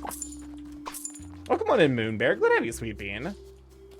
I guess if you're like anything that like, you know, anything that like meaningfully stone plant. Okay. I feel like anything that like has sufficient like effort put into it is inevitably gonna be great. It's just that when that effort is also put towards something that's a meme, that's where it's like, in my mind, it becomes really special.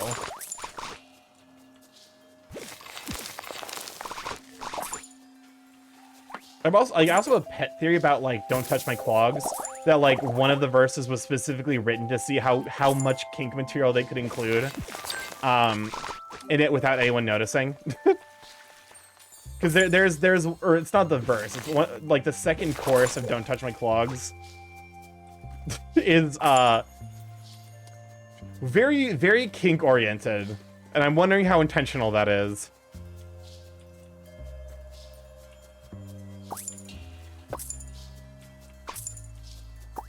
All right, plant, tree. I probably should have had someone join me for this. Like have someone, like, you know, have one of the people follow me around so that way they can get friendship points. Because I'm sure I'll have to make even more friends. I say with an air of exhaustion. Because it literally, I mean, to be fair, it is literally like a quest goal, is to like become good enough friends with a sufficient number of people. Which, like, I guess. I don't know, man. I got my core selection. I got like my core group of dino friends, and everyone else is just so much a chaff to the mill.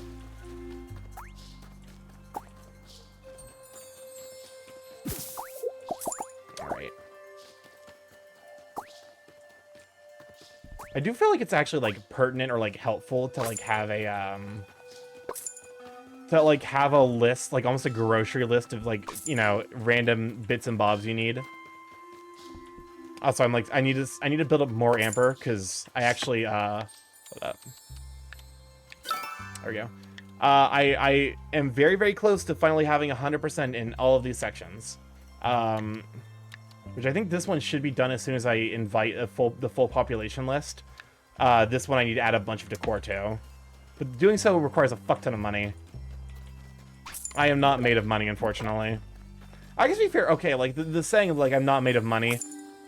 In a sense, you kind of are, because like you can sell your body, you can sell your organs. Someone will buy it. Someone needs a new kidney. But like when you play folk who are meh, it's hard to like. The King's Pawn opening has some powerful maneuvers, and it's hard to play around the counters when people keep falling for it. I suppose that's fair. That's why honestly that's like part of why I'm like I do a lot of like just like generally playing against bots, and like that's in chess, but also like just in general. Like I play against bots a lot in like fighting games, Because in my mind, I'm just like, it's, you know, I feel like I get like less mad at playing it. Like if I lose to a bot, it's fine, you know. It becomes less like devastating as opposed to like losing to a human, where I'm like, I will never emotionally recover from this loss. To be fair, the internet has not emotionally recovered from loss. That's your reminder that loss happened. It sure happened. It sure did exist. There is no escape. Loss will find you as well. All right. We gotta go to the snow land yet. Also, there's like still one trash pile here that I haven't like cleaned yet, so I need to find that. Hold up. I have topaz. I can't remember if I have that or not. In like the...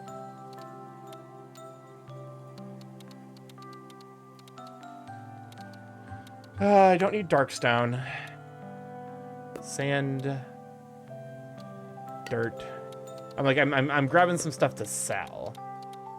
So that way I can use the rest of this space. I think I need basic wood.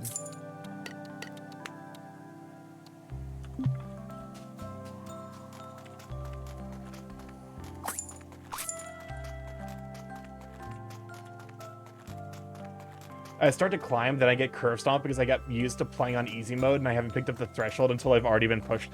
That's like also I feel like just a general thing with I feel like that's just a general thing with like competitive games. Like a lot of competitive games, it's like, you know, your experience is like, oh, you know, curb stomp, get curb stomped, and like it's almost impossible to find people that are like the appropriate skill level. So it's like you have to improve, but it's like hard to find the drive to improve when your options are either stomp or be stomped. Hello. Who are you? Magnifique. Feel for me the texture of this clay and tell me you... Oh god, he's French. Where? Magnifique. Feel for me the texture of this clay and tell me you do not concur. The deposits on this island are fabulous. Oh, but of course, my name is Rusty Trompe-la-Fer, ceramicist and grand merchant, and you are? Starky, proprietor of une petite boutique, Starky's Lab. Then we have something in common, no? Tell me, Starky, are all les fleurs vegetation and similar on this island of such hot quality? A pause for thought, and then we. Une réalisation dramatique. This place, it could be the future of killing with kindness. You shall see, Starky. You shall see. I love him. I love him. I love him so much. Look at him. Listen. This is in part. It's because he appeals to my bias. I'll acknowledge that. I'm not made of stone. I'm not made of clay, but also he just seems very jovial, and I appreciate that in a character design. Can I mine you? No. I don't want to have a bad manners of prolonged game by playing around moves my opponent hasn't conceived, but I don't want to be pushed back when people start picking up that stuff. That's fair, because like for me, I figure it's not bad manners to secure the win. Especially with chess, because I have a tendency to turn guaranteed wins into fucking stalemates. It's a really bad habit that I have to break, and part of me breaking that is like slow playing, which is not at all me being like, you know, that is like, you know, and by slow playing I mean like not taking every single, like not taking the most obvious like checkmate. Because to be honest with you, I feel like also like the checkmate, like, you know, the people who would be mad by you know, taking the prolonged things aren't the new players that are gonna get thrashed. Hello, new friend. It's really, really great to meet you. Oh yeah, wait, I was meant to try to be cool and aloof guy. Now I'm moving away from home, wasn't I? Oh god, he's German. Help! I don't know how to do a German accent. 999 pen this just want to. Well now, that the Proelurus is out of the knapsack, I might as well introduce myself. The name's Pen Nimblesnitch, asked Traub. No one record me trying to speak with a German accent to Traub. Hey, sir, you just woke up after falling asleep at work. How are you doing? I'm doing all right. Great, you found Europe. Burn it down. And you're the shopkeeper? Starky? Wow, so cool. You must sell a lot of stuff, cool stuff. Okay.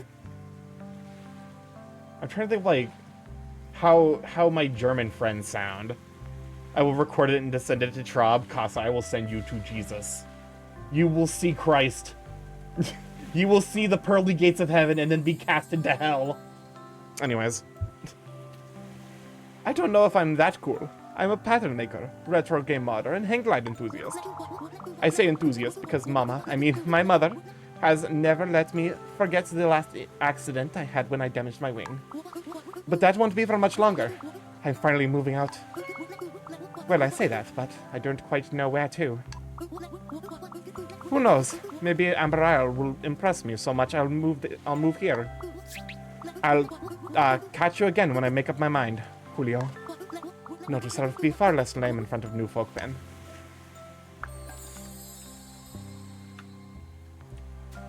I feel like the German accent's like I can't do like a very like minor German accent. My German accents are literally like it's either like generic European or full force Oktoberfest. Das gut. No, it's not good. It's not good to go full force Oktoberfest.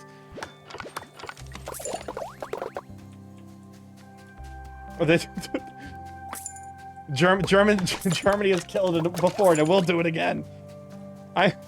Chuckles, I'm in danger. But no.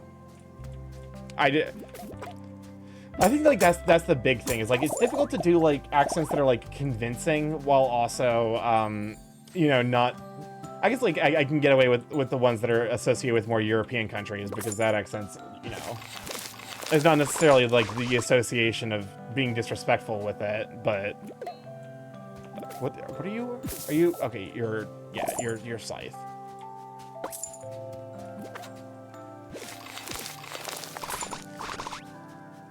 I feel like it's weird, like, because in my brain, like, I actually struggle to differentiate between a French and a German accent, and I couldn't tell you why.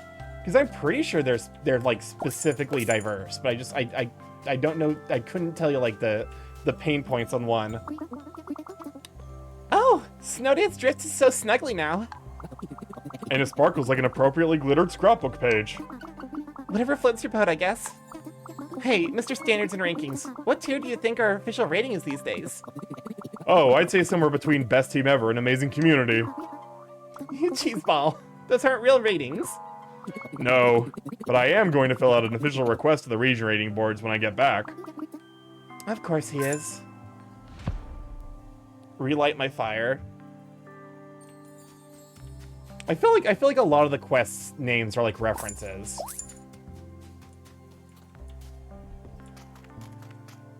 But also like light my fire is like, I feel like there's like 1,000 things that are like named light my fire. Isn't there like a specific song? Like there's a specific song called like baby I'll light your fire. Is that how it goes? Girl, I don't know. I'm gay. I don't know popular culture. This is a good excuse. When in doubt, use homosexuality as shield. They gave Futoshi from Arc V such a bad German accent that I can't even find clips of it. My man's name is Futoshi.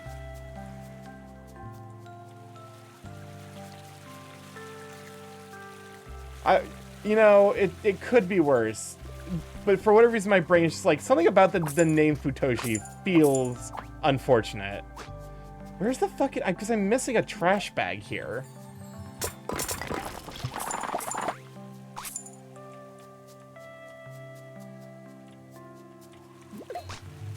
Where's the garbage? I mean, it's either on the stream or in the chat, but like, not that garbage. Where are you? Trash, where are you? I just imagine just like me running through a fucking like, you know, frozen wasteland screaming, garbage, where are you? I still remember the Italian gamer guy from GX who kept saying bada beam. No, what do you mean Italian gamer guy from GX? Is that Yu-Gi-Oh? I have questions. I have questions, I need answers. Bada beam. To be fair, I know Spanish and I am learning French, so learning Italian actually would be quite easy, I have to imagine. Like once I feel comfortable with my French, I'm sure I could pick up Italian relatively easily. Because I already know the other two Romance languages, and there's a joke that like, when you're like, the best way to learn French is to learn Spanish and Italian and then subtract the Spanish from the Italian, or subtract the Italian from the Spanish. He would say, hey, bada bim. Boy, I'm sure Italy was just extremely enthused with him. We went from use gay as a shield to Yu-Gi-Oh! What did I miss? Terrific question. I feel like that's just like a natural progression of the stream. Like I feel like you actually didn't miss that much. Like I feel like those two ideas naturally progress into each other more believably than you would probably expect.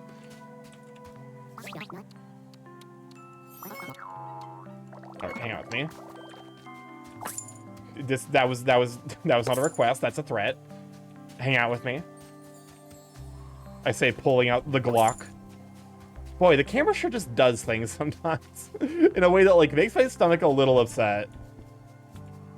Where's the fucking garbage? It's got to be around here somewhere.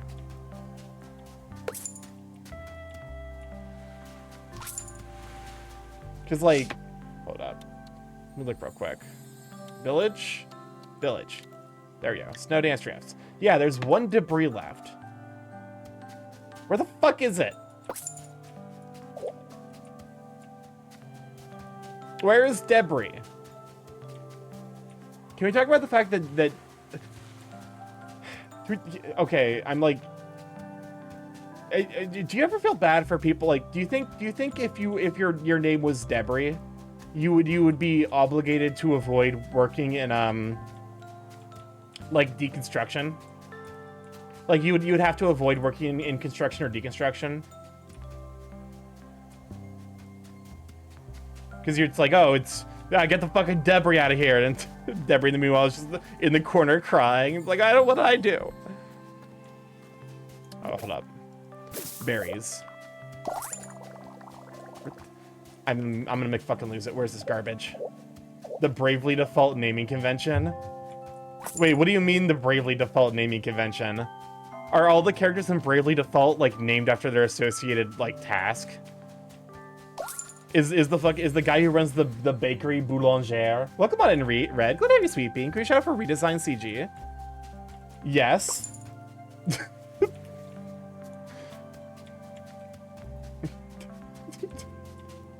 Why do I think it's so fucking funny that it's like, here we have the oh, I see you now. Hold up.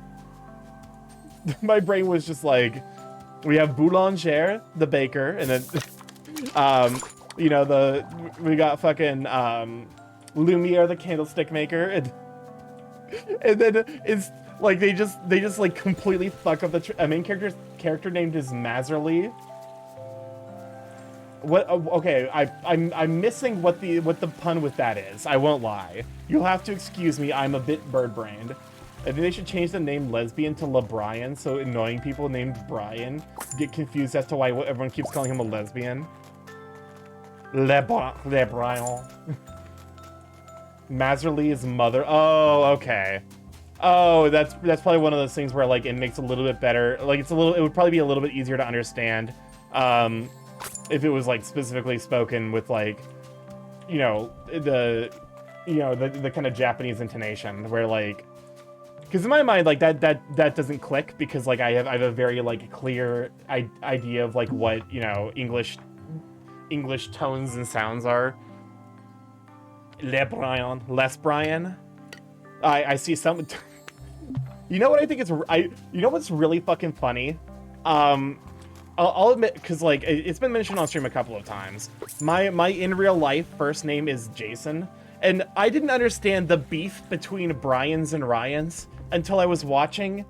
I was watching with my friends a either lesbian or bisexual woman describe the plot of 2 seasons of The Bachelor, and there was some godless motherfucker on a season of The Bachelorette named Chasen. Fuck you, Chasen. Fuck you, Chasen. Fuck you. Her daughter is Adia Lee. Is she an idealist? Okay, somehow went from German accents to being reminded of the time a Yugi tuber reviewed Ojama bulges. That's enough internet for today. Anyways, so if you take one thing away from the stream, fucking hate Chasens. Get out of here. No one after your bullshit. Hold up, there's a thing here? Oh, Kipper House. The father is named Bravely. Jason is a truly demonic. You know, you see, yeah, no, Starky, remember you have the Chinese name Buff with Jason? Yeah.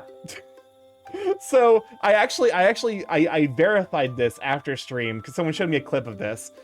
So in Chinese, Sun is like the word for God. So for English names that end with Sun, like Mason, Jason, I'm trying to think of another one off the top of my head. Like if said in Chinese, it means, you know, god of blank, and then like whatever the associate sound with. Apparently, the closest thing to Jason in Chinese, if you took its translation, is that Jason in Chinese means god of dicking. Literally, I am pretty sure god of fucking. And to be honest with you, that's some fucking unrealistic standards. That's a lot of fucking pressure to put on a man. You're telling me I gotta dick you down so hard you see Christ? Come on, man, it's not fair. Damn, didn't know you were freaky like that. Hey, Jason Goss, I hear where are your fingers? Like fucking, come on. It's unrealistic pressure.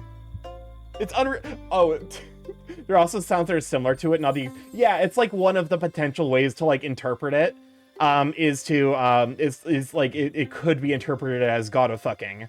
It's like the closest, because they don't really have the j sound in Chinese. It's closer to a j, like a z, almost like a dz sound, like a z. Jason. So it becomes almost like Jason, which is it's close. It's I'll give you that. It's close.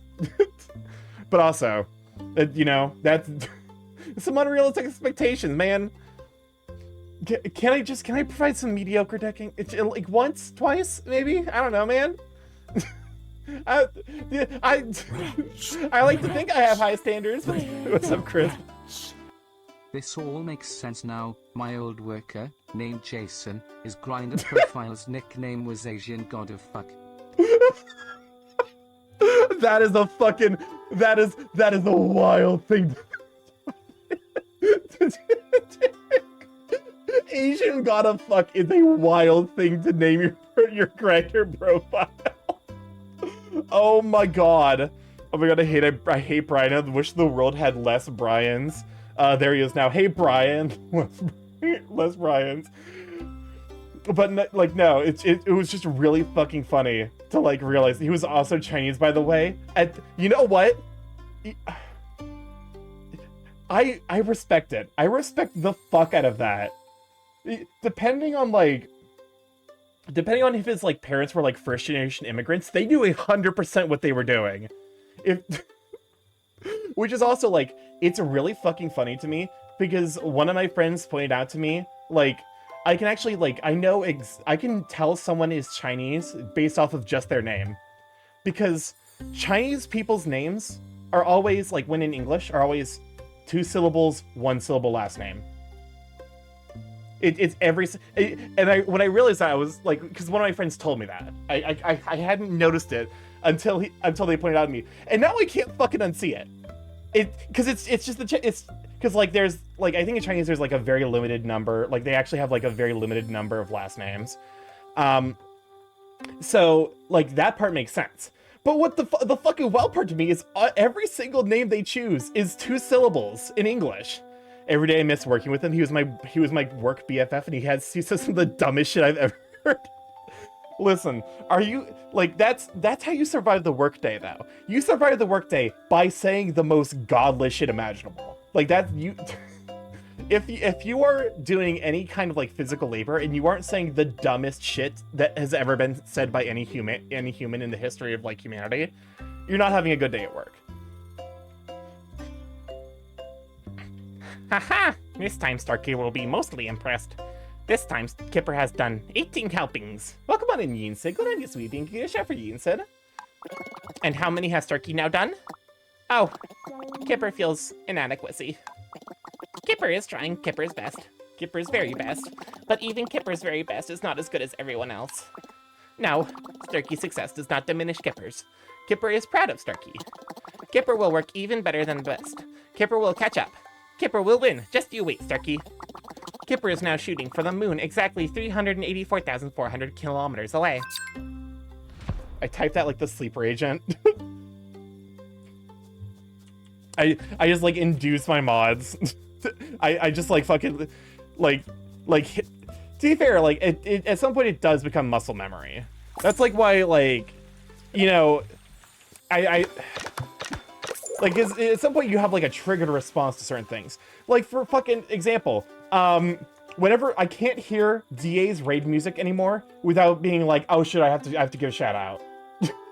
It's a fucking triggered response now. I can't undo it. Shooting for the moon? Oh no, he's a crypto bro. Oh god, why? Listen, we can reclaim the moon from the crypto bros, I promise. That's not a fucking sentence I ever thought I would have to say, but here we are. Not be shouting someone out on another stream. It's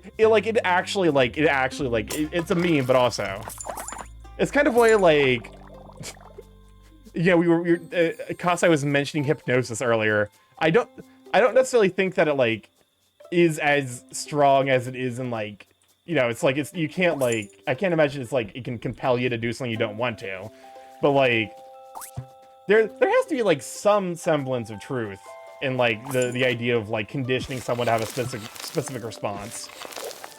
I made a pizza, so I missed being able to shout out.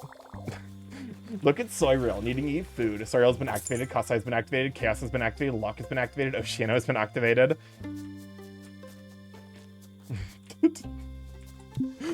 There's other things for being a mod that are exactly like that. There's other things that are exactly like that for being a mod. My personal favorite is the sheer panic every mod experiences when someone walks in and their first message is, "Can I ask a question?" The answer is raid music, you say? Yeah, the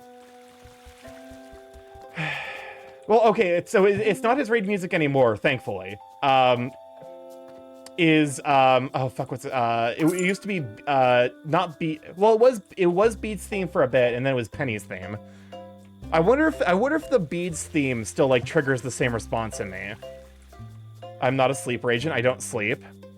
That seems like that's not healthy. That seems like a less than ideal way of handling being a sleeper agent. I won't lie, every time I think sleeper agent, my brain automatically plays the fucking the clip from South Park. Oh, Sude, now how dare you take my shirt? I'm learning to be a mod. I've had to ban 2 people so far. Listen, you've officially reached the mod milestone when you ban someone by accident. When you're like clicking on someone, like you're clicking on a profile to like look at them to see the recent messages, and you accidentally click ban on someone that you did not intend to ban. That's the true moment of moderation, like it's like induction. Sleep on this, or I eat, but I don't sleep or drink water. I need to grab some mush. I need to grab get that good mush. I'll be honest with you, like, I'm like low-key scared of mushrooms. Like, that's like, I know that's like a wild thing to say, like, specifically psilocybin. Psilocybin is freaky to me. I would, like, what? The drug. Same, I don't trust mushrooms. I don't trust mushrooms. They are an extant form of death. They cannot be trusted.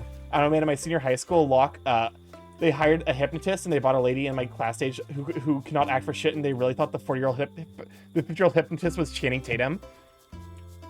Who the fuck is Channing Tatum? I'll be honest with you. I would be a fucking disaster to bring to Hollywood because I genuinely do not know famous people. It's bad. Which would imply that I would actually be like one of the best friends that famous people could have, because I'd be just be like, yeah, who gives a shit? Yeah, this is my friend.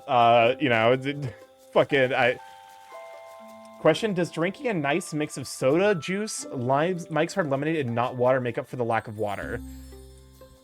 Sorry, I'll just drink water. Like, juice and soda are like real bad for you. But no, it's like, yeah, but no, like, because you kind of, like, you're more or less, like, affirming the point that I was making, which is, like, there has to be, like, because there are people who are, like, deeply skeptical, and I can understand that point of view, but, like, there has to be, like, some truth behind, hypnotism as a thing. Also, pseudo wolf-based move. The only celeb I know is Chris Pratt.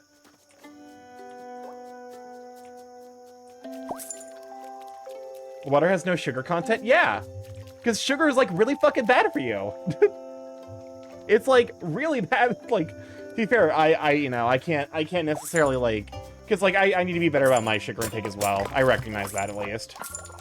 But, like, you know, I consume more sugar than I should, mostly from soda. Mostly from soda. Consumes, no. Well, there it is. Obligatory vor mention. Wait, based move? What did I do? Rats. What's up, Chris? Where the rats? Starky, creo que me puse el languilla español.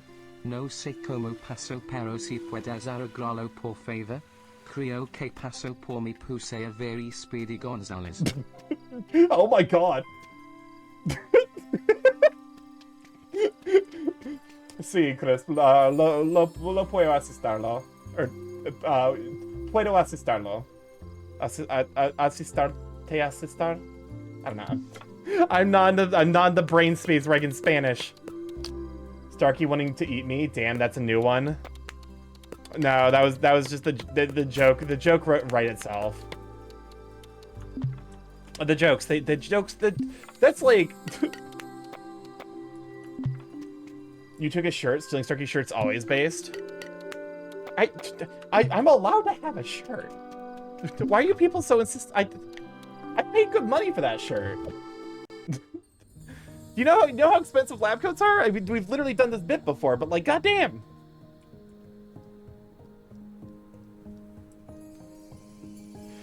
Okay. All right, we gotta find a good position because this man is husband. And then, of course, we have Clover. S'il vous plaît, ne mange pas vos mods. Please do not eat your mods. I believe is that, or like that's maybe like the gist. I definitely recognize mange. How much time do you spend on dry cleaning for that lab coat? I mean, okay, here's the thing. I am nanomachine, so I kind of just like... The lab coat actually just kind of gets absorbed into my body, and then it just like comes out fully cleaned. Because the stuff on it just gets converted into like nanomachines.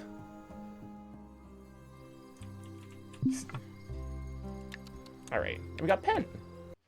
Little German guy. I almost said French. Very not French.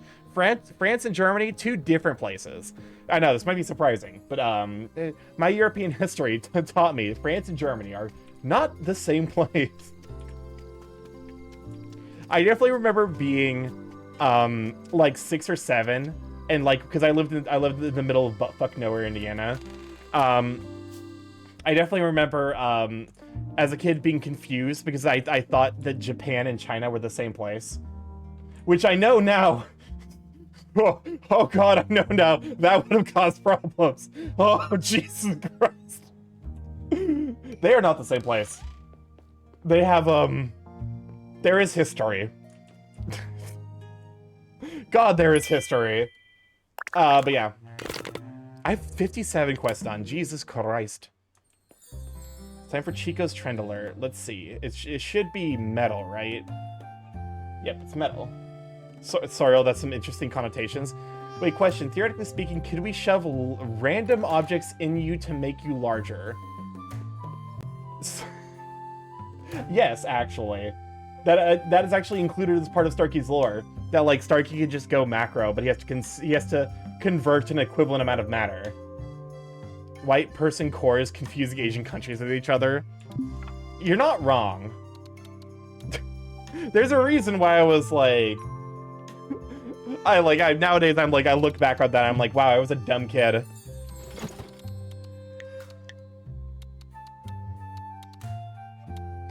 Alright. So it's metal, and we're not fucking, we're not making metal, I don't give a shit.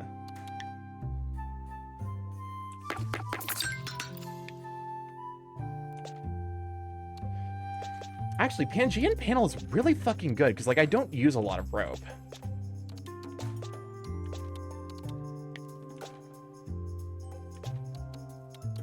There we go. Wait, I have vines for days. Big Borb.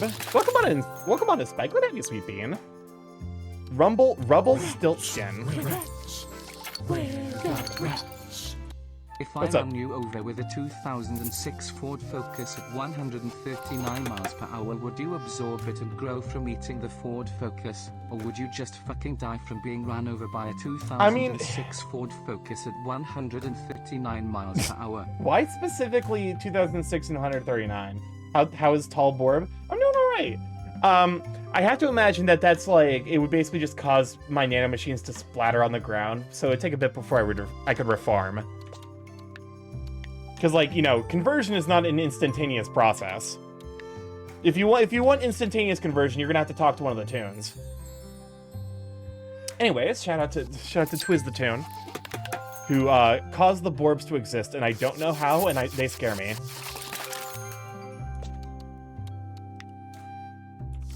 This has been noted.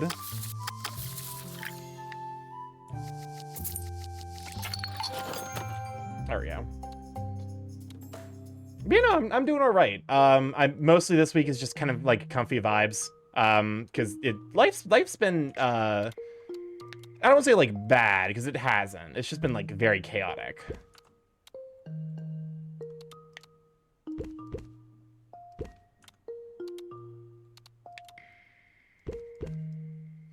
Was spending a good minute typing up about a topic for a while ago before realizing I might need to give up on said topic. Comfy vibes are nice. Yeah. I figure, like, because I feel like Thursday is like the dedicated comfy day. Because it's like, you know, you got home from work, like tomorrow is Friday, so like you're gonna make it through. You're gonna make it through the work week, but like you're just looking for something to like vibe and relax with. Oh, you know what I think I'm missing? I think I'm missing like specifically like self-care items.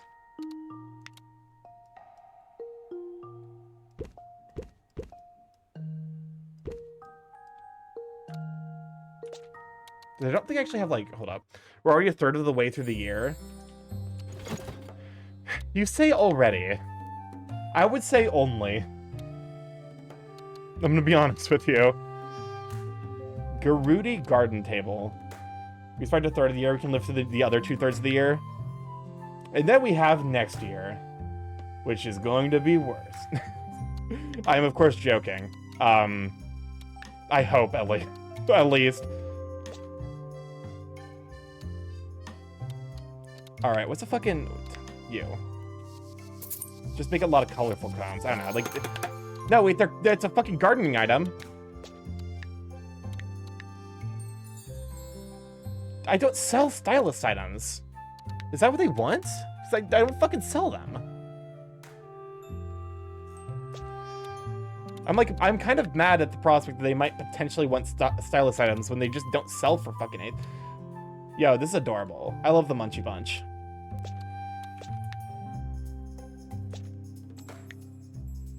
Sardo is adorable. Sape. Stylist, okay. There we go.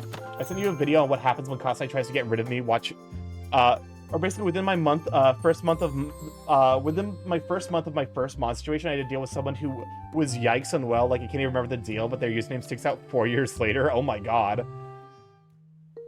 Hold up, I've been sent a video to watch.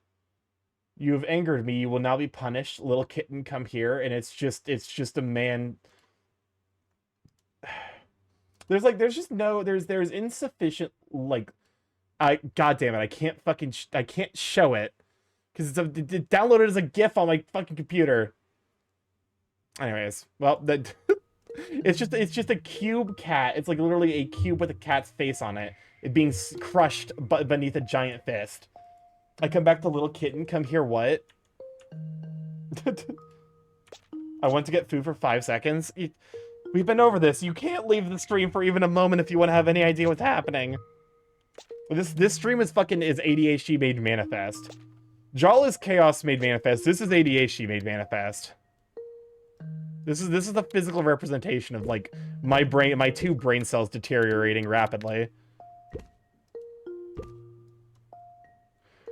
I hope these bright glow mushrooms sell.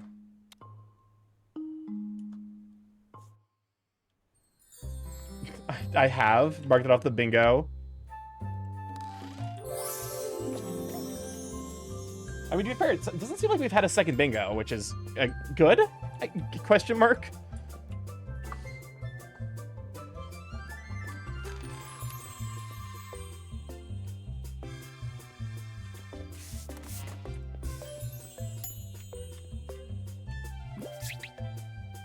Alright, you're the Monstera mister.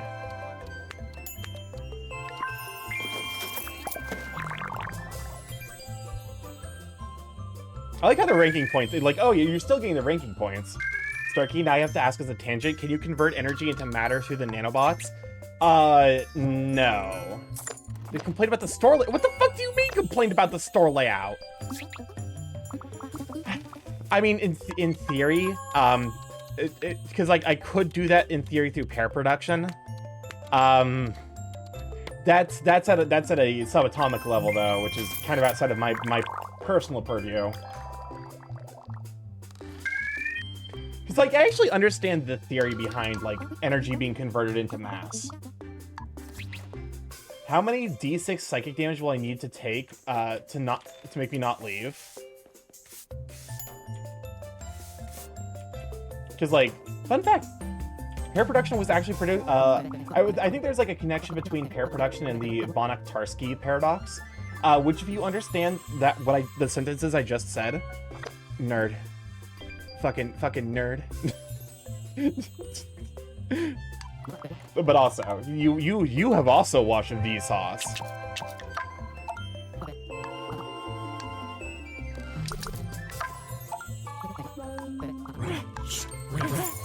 What's up, Chris? Ooey a e a. Ooey ah ew. Ooey a e a. Ooey ah ew. Ooey a e a. Ooey a e a. Me when I ooey ah ew. Ooey a e a. Ooey a e a. Slash. It's sort of gardener item. What's up, Chris? I think it's a garden. We went through this entire stream so far without capitalism bad. See, it's not as much. We as know, a free space as you 100%. We were complaining about capitalism earlier. You straight up missed it because I was talking about how like the current situation with tech companies is a result of capitalism's like the nature of like, you know, artificially inflated values as a result of promising things that can't possibly be real. So yes, we have complained about capitalism. It is literally the center square. Oh, I did miss it. I was like, we've literally, no, literally this has happened. I promise you.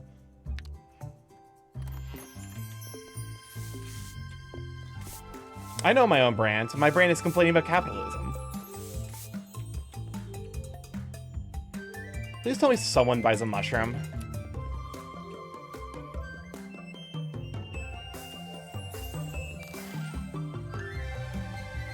Because, like, I actually don't know if they will purchase the mushroom.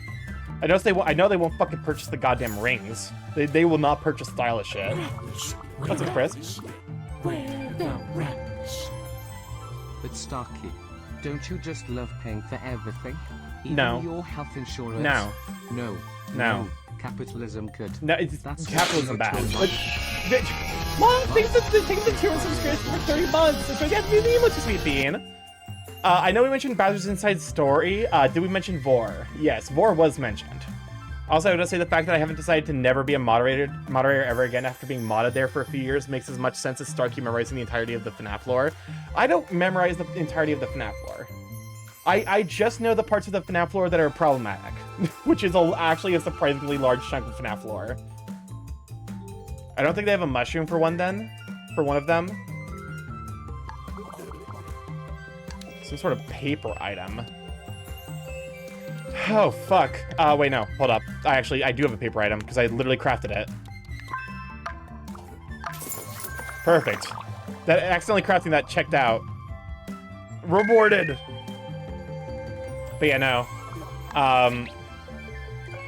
Yeah, no, we've complained about capitalism. Vor was mentioned.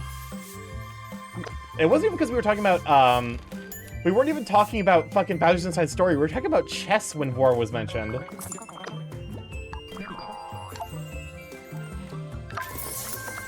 I swear work is trying to see how much strain I can take before I snap.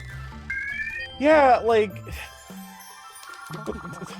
Like, see, can you take some, like, take a, like, mental wellness break? Because it does seem like work's kind of putting you through the ringer right now. I have several bingos, but I've already won. I would feel bad if I did it again. Well, to be fair, I think we're past bingos and now into full, like, you have to black out the entire board. We better be better friends because I forgave you. Also, because he's got... Listen, they made a big, soft, woolly mammoth man they basically remade Muck Tuck, but he's a fucking woolly mammoth, and he's French. Listen, I'm not into Vor. Kasai, when you say something like that, there's an implicit but at the end. We need to hire people urgently, and then I can relax a bit. They still haven't reached out to me. I mean, at this point, I'm not surprised. It was low-key, it was probably like a ghost position, if I had to guess. Right now, I can't afford to take time off. I sometimes drool when I'm playing our chessboards.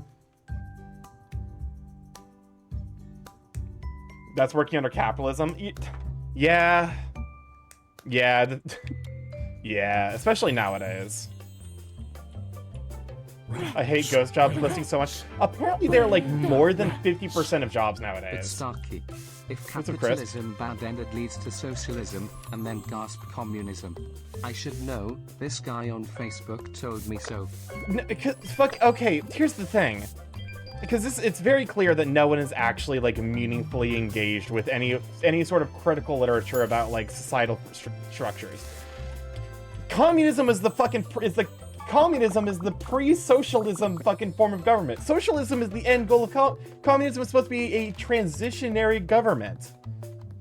Yeah, the list, a lot of the listings just vanished because we were being sold.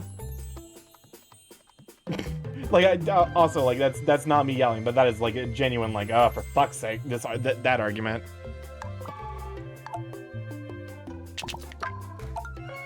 They should go live again after next Tuesday when the full transition is complete. I mean, I'll definitely yeet them my, I'll probably yeet them, like, my resume again. Which I did update recently, because here's the thing. I actually, I looked at the board, like, is it on the web, on, like, the, you know, Canadian, like, the website for visiting Canada. There actually is a, like, you know, there's like a list of stuff that they can be like, oh,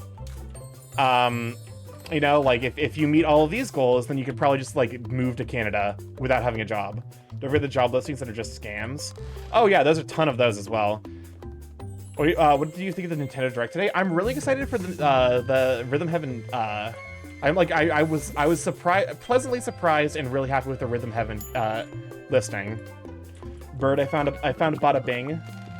But, you know, it's like so my theory is like, if I find a well-paying remote job, I can just move to Canada. Part of the problem was that we were adding 4 engineering teams and then got sold, so we were adding no engineering teams, just backfilling spaces. DMs. Okay, hold up. I've been sent bada bing. What? Hold up. Okay, so this is actually from the season of Yu-Gi-Oh! I actually watched a couple episodes from. Nintendo just reinvented NFTs, didn't they?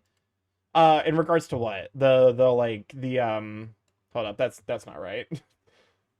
Ignore Magic the Gathering. Nose. Rats. Rats. Nose. The rats.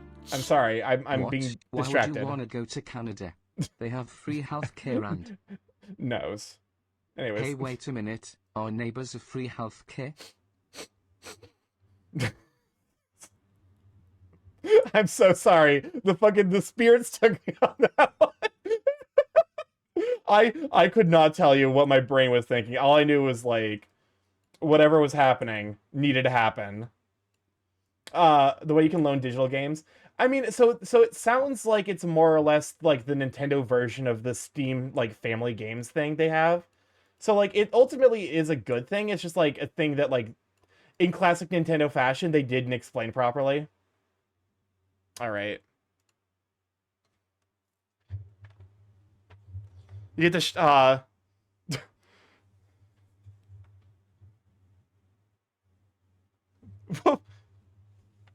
what? What the fuck is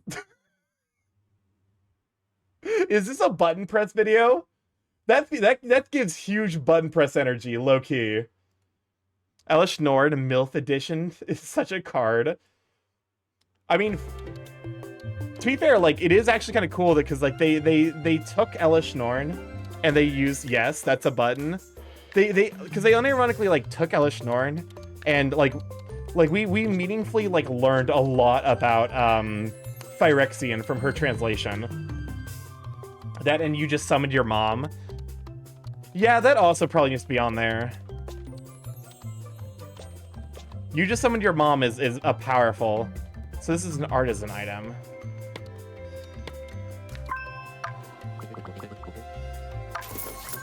Okay, but in real life Yu-Gi-Oh! There is no card that makes your opponent shuffle your own deck. I miss Ferex. It's funny because in Magic the Gathering, shuffling your deck is such a massive upside that it broke it's broken a couple of cards.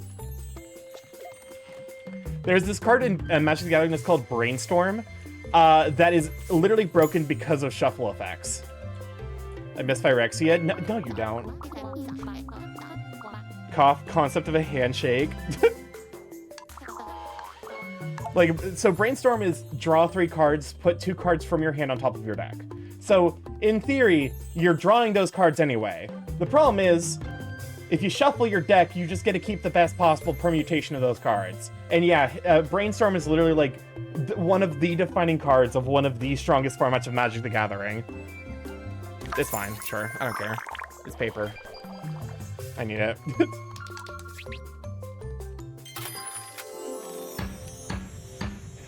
To be fair, also like there actually are, because like I'm like, is there any effect that forces your opponents to shuffle in Magic the Gathering? And the answer is yes. There definitely is. But I kind of do. They were metal. Okay, thank you. I hate that pun. Because yes, they were metal. You are correct. They were metal. Pun was an accident, but it is funny. Oh, it's fine. You're himbo. I also like him. Even if he did fucking break something. the creature that he is.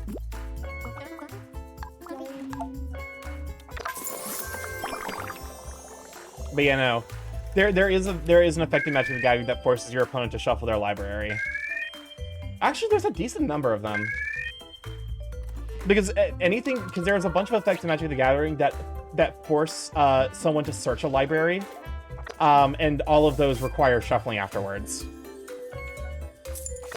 Because the idea is, like, otherwise you would just get knowledge of your deck, which, like, would let you plan meaningfully into your next couple of turns.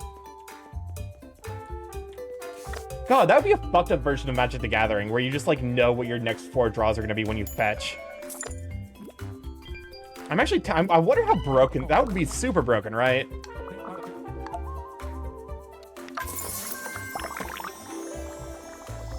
Hey, level 1 friendship. And a good streak bonus.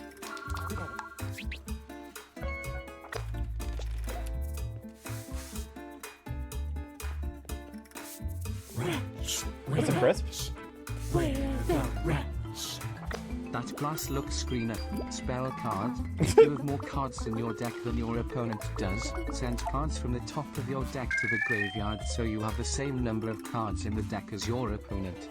Believe it or not, this effect sounds stupid, but it's actually broken. No, because I've actually seen a video that explains, like, why certain cards are on the ban list in Yu-Gi-Oh! And yeah, because the idea is you build a deck that's, like, twice the size of your opponent's, and if you cast one grass is greener, that grass looks greener, you basically just mill, like, you get functionally, like, 40 card draw off of one effect.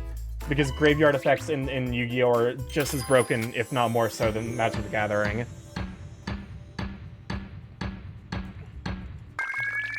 I do love the story about the miscreant duo or whatever.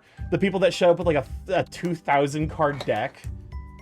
With a bunch of tutors, like a bunch of shuffle, like, effects that required them to search their library and then shuffle. Or Delinquent Duo, that's what their nickname was, because that's what I believe the card is nicknamed.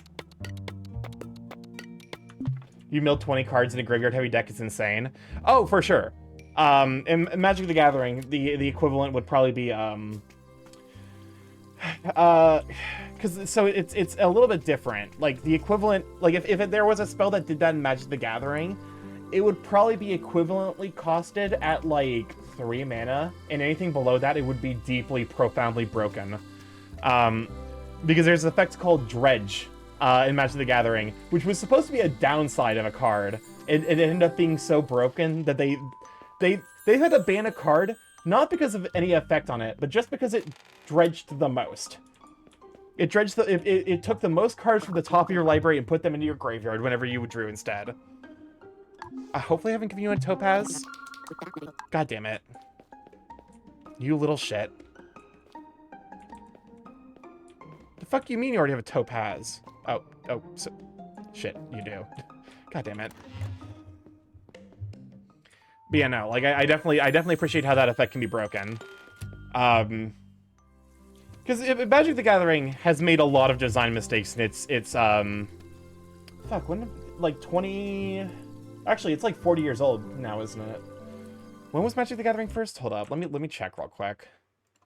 Magic the Gathering Alpha release date. 1993, so that would put it at 32 years old. Which, yeah, that's kind of insane. 32-ish? Yeah. It is 32 years. It's done a lot of... It's made a lot of mechanics that are problems.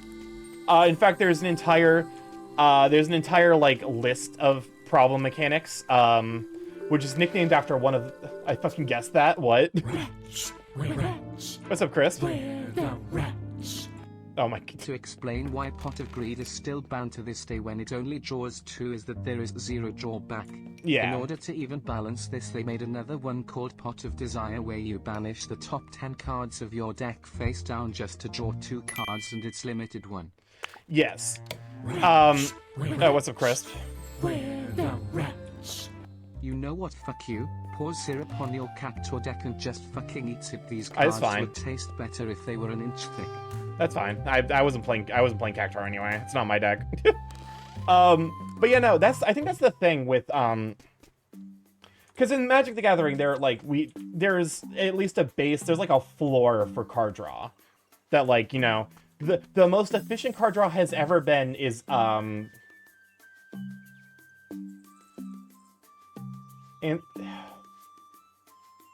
why can't I fucking remember? Is it Ancestral Visions?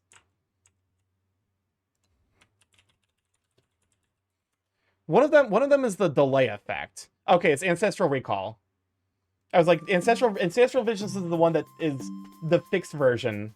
Ancestral Recall. Cactuar does 1,000 damage and dies to removal. Can I show you a card that would get permanently from Magic the Gathering from the Pokemon TCG? Yes. Because here's the thing. I actually think that, like, if you took like a Magic the Gathering deck and if you took like a Magic the Gathering Legacy or Vintage, and then you took like a Yu-Gi-Oh deck, like a top tier Yu-Gi-Oh deck, I actually think they actually like might be equivalent, like in regards to like win rate. Because Magic the Gathering has so many fucking ways to go infinite. Magic the Gathering Yu-Gi-Oh broken is like international egg safety standards incompatible. Because here's the thing, like at the top level, like at Yu-Gi-Oh's, like Magic the Gathering's most broken, it does a lot of infinite shit that you just can't interact with. Welcome on in, Astral. Good on you, Sweet Bean. Good shout for Astral. So you're the man, the myth, the legend, Dan. Is this the delinquent duo? Draw 2 cards. You and your opponents play rock, paper, scissors until someone wins. If you win, draw 2 more cards. Okay. So that could actually be templated in Magic the Gathering. That would be draw 2 cards, flip a coin. If you win the flip, draw 2 more cards. Which would need to cost a pretty substantial amount of mana. I think Foresight is like 6 mana. And that's that's a Foresight. Hold up.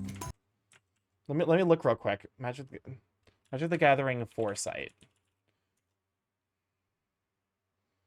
Because Foresight is, I believe, 6 mana. Wait. Okay, what am I thinking? Foresight. Because there's a card that's like draw 4. Magic the Gathering, draw 4 card. What am I thinking? Not Breakthrough. I'm looking. Meditate's wild. Instant blue and 2, draw 4 cards, you skip your next turn is wild. I pulled a pull from tomorrow for my ass last time I played a commander with my friends. What's up, Crisp? Okay, one last card talk. There's this very old card called Painful Choice. Select 5 cards from your deck and show them to your opponent. Your opponent selects 1 card among them. Add that card to your hand and discard the remaining cards to the graveyard. Yes, back then this card was terrible, but over time it became insanely busted because of graveyard effects. Oh, no. Just goes to show how a card can age well. Fun fact, there's a very similar cards like that in Magic the Gathering, and they're universally busted. I think in Magic the Gathering it's called Intuition, which is like the idea. So Intuition is just search your library for 4 cards. It's either 3 or 4 cards. Your opponent chooses 1, put that in your hand, and the rest in your graveyard. It's been broken since its release because it's effectively just a tutor. It's a tutor for your game-winning combo piece. Okay, so what I was thinking of was Tidings, which is 5 mana, draw 4. But that's also very specifically in like the oldest possible format. I'm trying to think of like what would Gifts Ungiven. Gifts Ungiven also does something similar. Funnily enough, a lot of spell cards can never be unbanned. Funnily enough, okay, so Gifts Ungiven is search your library for 4 non-land cards. I'm pretty sure it's just non-land cards. Your opponent chooses 2 of them. Those 2 go into the graveyard. The other 2 go in your hand. But the wording of it, because actually I baited you. The wording of Gifts Ungiven is choose up to 4 cards. But your opponent always gets to choose 2 to send to your graveyard. So you're like, okay, why would I ever send, you know, why would I ever send, like, you know, the 2 cards to my graveyard? Because, funnily enough, there's a card called, I can't remember what it is, but it's basically a 5 mana reanimation spell that's 4 mana if you cast it from the graveyard. So in theory, your opponent could give you that to hand, except if you just choose a reanimation target and that reanimation card, both of them are forced to go to the graveyards. It's up to 4 cards with different names. That's right. That's right, because it was supposed to be a fixed intuition. Number 42, Galaxy Tomahawk. What the 2 levels... Machine XYZ effect, 2 level 7 monsters. Once per turn, you can detach 2 XYZ materials from this card. Special summon as many Battle Eagle tokens. Machine type, wind level 6 attack 2000, defense 0 as possible. Destroy them during the end phase of this turn. Also, your opponent takes no further battle damage this turn. Yeah, Tomahawk is nutty. I mean, okay. Yeah, that card would be busted in Magic the Gathering, too. Because I'm thinking about it's like, the equivalent of it would basically be like a card that summons a bunch of tokens that, like... Well, because there's... So the fucked up thing is, like, I guess it'd be the equivalent of, like... How many board slots are there in Yu-Gi-Oh? It's like 6? So it'd basically be like, make 5 2-1s that attack and then die at the end of turn. Are we talking about card games? Yeah, we're kind of comparing Magic the Gathering and Yu-Gi-Oh! In regards to their broken shit. Which is really funny, because I'm looking at all these Yu-Gi-Oh! Cards, and I'm like, these would clearly be broken. Intuition is legal in Magic the Gathering. Gifts Ungiven is banned. Intuition is... Okay. Intuition is legal in Legacy. Gifts Ungiven is also legal in Legacy. The problem is, Gifts Ungiven is 1 more mana and more restrictive to search. So no one plays Gifts Ungiven, because why would you do that when you could just play Intuition? 6 what? Yu-Gi-Oh! Has like 6 board slots to put monsters in. So there's as many as possible, so an entity that's infinite tokens. Yeah, that would be a problem. Okay, but wait, no, because like we actually did have a combo like that in Magic the Gathering. 5 slots? Okay. Because Splinter Twin is actually basically that effect. That actually is an effect in Magic the Gathering, where you... Because it's... Basically, Splinter Twin is a card that gives another card the ability to tap and make a token of itself, which you think is, oh, that's useless. Except, certain cards enter the battlefield to untap another creature you control. You make infinite tokens and kill people to death. Which is like, it's the joke of that deck is you never actually get to do that, because you just show people that you have Splinter Twin and a creature that does that, and they just scoop. Starky, quick question. Thoughts on the funny mirrors? I think the mirrors are cool. I think they're very, very silly. I wish we could get more do today. Oh, I have to open it at least fucking once. God damn it. Was it Chris? Okay, I have another because I do own this card, Imperial Order, which is a continuous trap. Negate all spell effects on the field. Once per turn, during the standby phase, you must pay 700 LP. This is not optional, or this card is destroyed.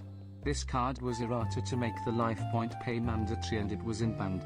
Did this solve the problem? No, that strikes me as being a profoundly broken card. It's a floodgate that stops the most powerful cards in the game. Sad because they basically extincted the last Phyrexian encounter. No, they didn't. No, they didn't. One Phyrexian Praetor escaped alive. One of them did. I'll give you a fucking hint. He's one of the most salty cards in EDH, and he escaped alive. I just spawned here for a break after dying 20 times in Dark Souls 2. What's gaming? Welcome on in. Glad to have you, Sweeping. Which Praetor? Vorinclex. No, Jin died real fucking hard. Vorinclex was the only one to escape. In part because he's a flesh mage. Which is fucking wild, because I'm pretty sure he's almost... I guess to be fair, it's Jin Cataxius is the one that's exclusively metal nowadays. Well, he was. But you know, Urbras did nothing wrong. Urbras really didn't do anything wrong. Urbras just kind of got fucked over. Yeah, like Urbrask basically got the shit end of the stick, which like that, you know, that'll happen. But you know, Vorinclex is alive. The rest of the Praetors are dead. Urbrask just wanted to live in his lab and make things. That's it. Yeah, like Urbrask definitely deserved. Like Urbrask of the Praetors was the goodest boy. I still remember the fucking Rampage Vorinclex card. That shit is strong as fuck. That's the weaker of the Vorinclex cards. That's like there's a reason when I reference Vorinclex as being the saltiest Magic the Gathering card. Hold up, because I think it's Vorinclex Voice of Hunger. Hold up. MTG Vorinclex. Yeah, Vorinclex Voice of Hunger. The lands one. Yep. Double all counters, man. That shit's strong. Let me read to you Vorinclex Voice of Hunger's rules text. He is a 7/6 for 8 mana with trample. Whenever you tap a land for mana, add 1 mana of any mana to your mana pool of any type that land produced. Whenever an opponent taps a land for mana, that land doesn't untap during its controller's next untap step. You know what's more broken doubling counters? Doubling the ability to put counters on things. Also fucking over your opponent's ability to play cards. Vorinclex is far and away the she mana, my mana until I mana. Vorinclex, is Vorinclex still the saltiest card on Magic the Gathering or an EDH rec? Because like, Magic the Gathering players are all huge fucking nerds. So we literally, how powerful could a card be if you could sacrifice an opponent's creature to give him 5/5 vanilla? Like EDH, I think so. Magic the Gathering players are huge nerds. They love looking at data. So they send out like every year they do like a tournament to see what the saltiest Stasis is the saltiest. That one is actually deserved. Bypassing Hexproof. Yeah, no, Stasis is definitely deserved and Vorinclex is also deserved. Vorinclex is the 4th. Okay. So yeah, there's 3 cards that make people more mad than not being able to play spells in their next turn. Because fun fact, even if your first spell, when cast targeting Vorinclex, is a removal spell to remove Vorinclex, those lands don't untap during your next untap step. You have to fucking remember which lands you tapped to cast a removal spell, because Vorinclex sucks. Peachy don't cover it, Starky. I downright adore my new home. How mean is using silence? Not that bad. So the thing with using silence a lot of the times is silence is used as a combo protector. That's the major use case for because the idea is like if you want to combo off and win in a turn, you're most scared of counter spells. So you cast silence to either bait out the counter spell, in which case it's one less resource they have, or so that they can't interact on your turn at all. Oh, you're technically right, Starky. In Modern Yu-Gi-Oh, there are 5 spaces for monster cards and 1 space exclusive for Link monster cards. Okay. I mean, I that wasn't even remotely what I was thinking. I was just hazarding a guess. And Vorinclex is in green. Artifact and enchantment rules, so good luck with the mana ramps. Yeah, there's a reason that there's a reason that like green is just the best color in EDH and it's not remotely close. The next best color is blue. And don't even get me started on this island. There's so much wide open space to explore. Such a variety of flora and critters. Oh, my studies. Guess they'll mostly be indoors, huh? Unless, that's it. Picture this, a study garden.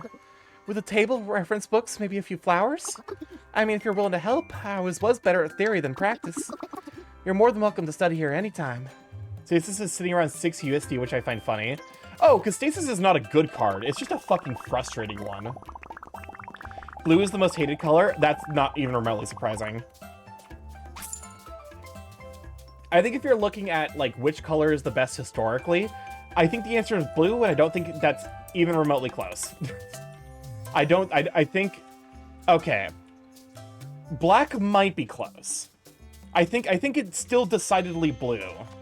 The card you're looking for is called Council's Judgment. Exiles the thing, gets around targeting. Yep. Hey, if I made a tabletop campaign, what should the plot be? And how would I make it good as a tabletop game story, and not be better off writing a book? Okay. The first question is actually, like, that's a lot of ground to cover. But I think I can actually answer the last one in a succinct manner. If you want to create a tabletop gaming experience that's better than it would be if you had just written it as a story, is you have to create a world and then let the players be the plot. Like, because ultimately, like, if you can give them you can give them structure to approach, like, how the world, like, like if you have a world with characters and history and lore and all this shit, and then you just give them a starting point, and then let them go from there. It also depends on the system. Blue with all that card draw and partial control. Add white, then why are you not prison? I think the only color that remotely I think blue, historically speaking, is the far and away the best Magic the Gathering color. I think the next closest is black. Because black, they just make mistakes. Like, blue is consistently an amazing color. Black, they're just like, okay, so black is greatness at any cost. Which means that, hey, we can make this really broken effect as long as it costs life and it won't be a problem, right? And then it's very much a problem. Jesus Christ, is it awful every time. I like funny Earthworm Tribal. Going D&D, Pathfinder, PBTA, COC, or other systems. I'm used to D&D, but I want to try Pathfinder 2nd edition to spice things up. I think at that point you're because Pathfinder is, in my I vote Starfinder 2nd edition. In my experience with Pathfinder, it's a very mechanics-driven system. I like blue-white stacks. That is how you get attacked and killed first at every table, I won't lie. Black is wild, can still gain life at the cost of your opponent's life. That's why I'm like, okay, like, if we're looking at, like, how good a color has been through the entirety of Magic's lifespan, I think it's blue is always the top. Second place is black. I think green or white is in last place, which means red is next. And then I think it's a kind of a toss-up, because white and green just, like, one of them always sucks. And it's kind of like, I think green historically has sucked longer, but white has sucked more recently, because green is better for EDH, or Commander. I need to stop calling it EDH. Okay, but do you pay the 1 Starky? Do you pay the 1 I'm playing 5/2/1s and beating you to death. I'll pay the 1. You can have the card. You can't have the life. Now I'll have my sword name figured out in no time. Anyways, think of the Hydrate. EDH or Commander, it means the same thing. He pays the 1. I specifically said you can have the card. I don't pay the 1. But no, like, so the problem with calling it EDH is a lot of players don't actually know what that means. Because it's gotten so far from its roots that, like, because EDH stands for Elder Dragon Highlander, which is, like, how Commander started. The idea was that, like it's one of a kind, which is where the Highlander aspect comes from, and then Elder Dragon, or like those are, like, some of the, big beefy creatures that you're probably gonna make your commander.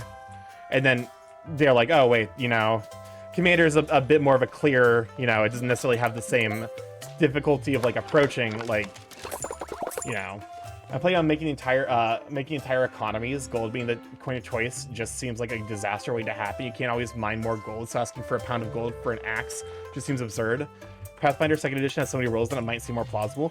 To be fair, it's actually really fucking hard to mine gold. Game Night says that all the time in their intro. What? Do you pay the 1? Because, yeah, that is definitely a stream meme, or definitely an EDA Commander meme. Hey, pull my finger. No? You're smart. I should have known you were smart. You look smart. Oh my gosh, what was that behind you? It's so terrifying. Man, you're good. The Elder Dragon Highland. I'm Hazel Joy Fang. I'm a cartoonist, or I want to be. That's actually why I'm here. Paleofolk watching. Not in like a creepy way, in like I'm an inspiration for my art way, but less dorky than that makes me sound. You're Starky the shopkeeper? You must meet all sorts of paleofolk. I wonder if any of you'd make good characters. Nah. Hey, before we go our separate ways, I love tough art, don't you? Could you say that back to me? I like really fast. The implication is that tough art said fast sounds like to fart. I love to fart.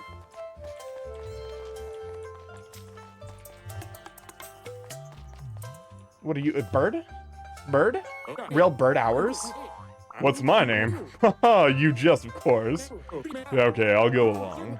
I am, of course, Geoffrey Golmcrest, an international star of screen, and now that I found my audience, stage. You, of course, know me from that one movie with the totally cool vampire and some other guys. But I am so much more than that. I know what they say about me. Too tall, too brave, too charismatic. Paleofolk always tell me to check my privilege. But does anyone ever understand the terrible burden of always being the richest, cleverest, most good-looking son of a gun in the room? Do you understand me? Shopkeep? Or are you just another one of them? And cut! Good take. Let's move on. Joffrey. You, my friend, are getting red weddinged.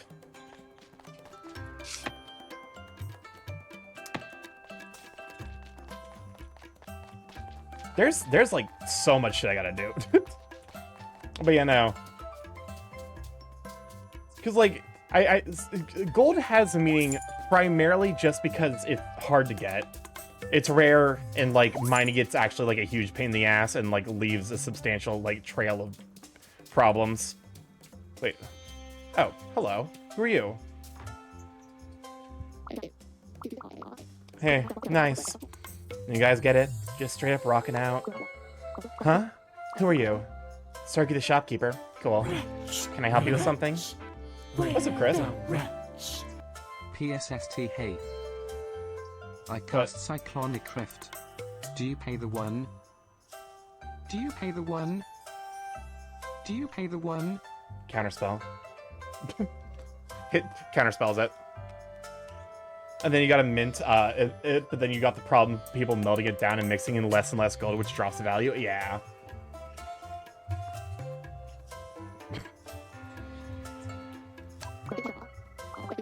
And then other nations will melt it more.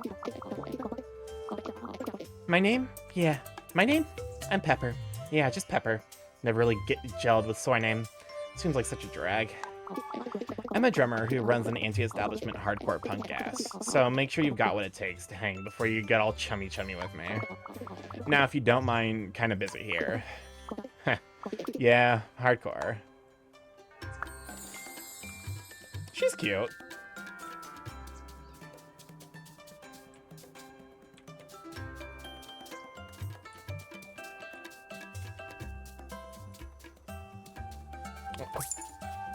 I wonder how funny it would be if all wars were weighed by TCG, or all wars were waged via trading card game.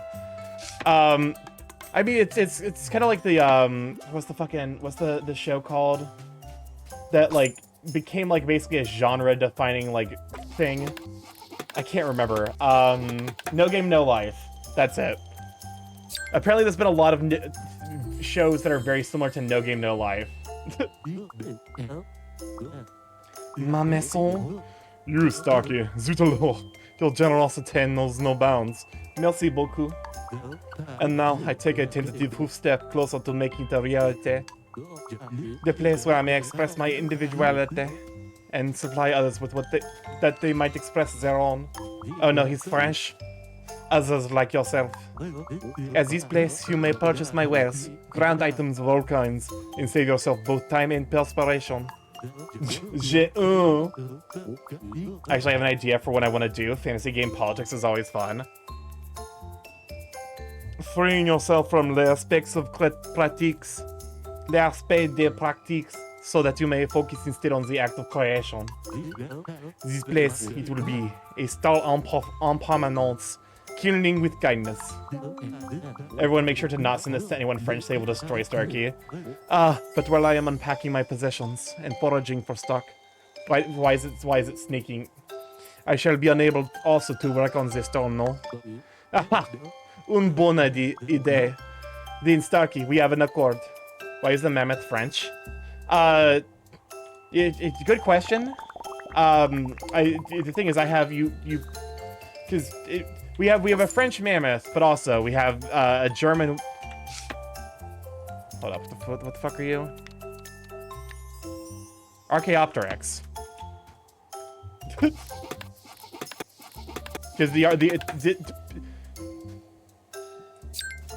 Because this bird is this.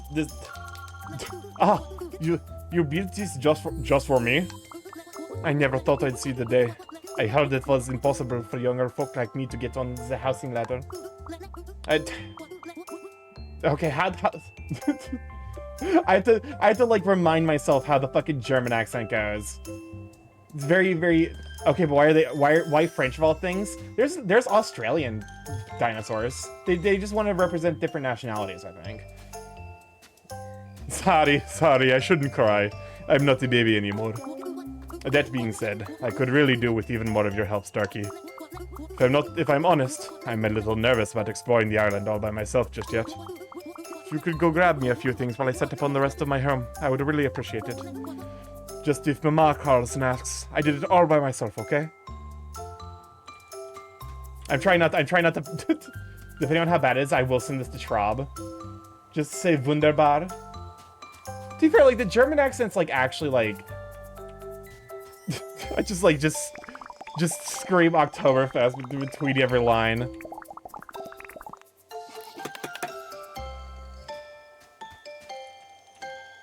All right. Oh, mine. Those materials were amazing, Starky. I really feel like there's nothing I can't do right now. With some help, of course. Say, did you know that I can make different patterns for you? Maybe you could use them to decorate your shop. Or even some paths outside. Let me know if you want to try it out sometime. Oh, hold up. Well, there's just like a lot of dinosaurs for me to meet. I need to get a lot more fucking clay. Ask the players why they want to play before I throw them in the ringer. Yeah, that's like, okay, I think that's like genuinely good advice. Is like, you want to match the story you're writing to the players that are playing. What the fuck are you, girl? Please hold us. Yeah, session zeros are so fucking important. Like they are the foundation of like literally what your entire party experience is gonna be like. This is advice you can give anyone. Yeah, it's like, because like certain dynamics do not appear until like you're all in the same place, and you do not want to be dealing with certain dynamics for like an extended session. Hold a session 0, or else a crispy clone dies. What do you mean? Crisp has nothing to do with this. Do not hurt my child.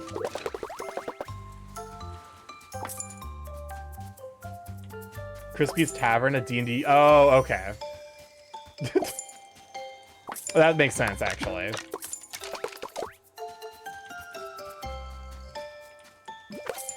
Alright. Thank God there's a lot of clay around here, because I actually need a fuck ton of it.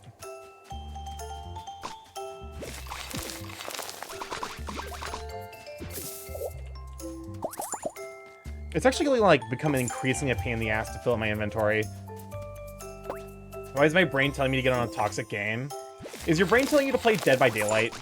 Because if so, ignore the part of your brain that's telling you to commit self-harm.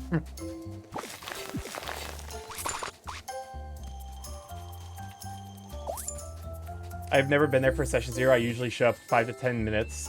After 5 to 10 sessions in most games, I've just adapted the things, filling a gap by players who left. Any advice on what to do or cover for session 0? No League? Oh, then especially don't listen to that voice. The voice that wants you to play League of Legends has no interest in your well-being. That is 100%. Like, that is... I mean this sincerely, as a League hater, but also as your friend. You don't have to fuck up your evening by playing League of Legends.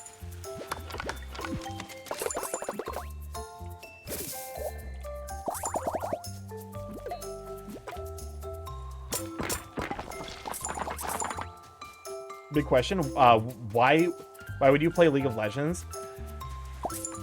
As someone who played Dota, there is an appeal to that kind of game because it is a combination of mechanical skill, complex decision-making, and just, like, depth. People bullied me in Valorant today. I messed up once in a ranked game and they've just been Chris. saying mean stuff about me for the last 3 Chris, hours. I even started drama with several major Valorant streamers. I'm sorry, but we're going to have Put to down the start wall a you're new messing stream with, under please. a new identity to avoid the drama. Chris, I uninstalled Valorant from your PC for a reason.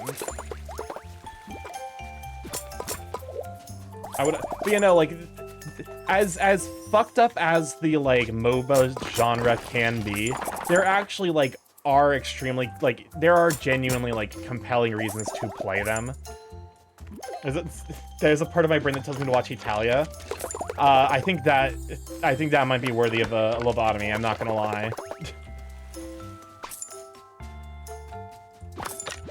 Get the part of you that wants to hurt you out of there. The Hetalia part of your body should not be trusted.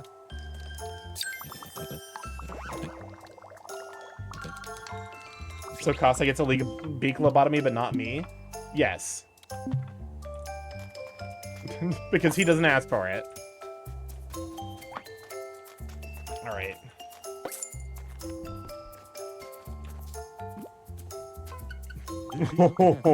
We have achieved it, Starky.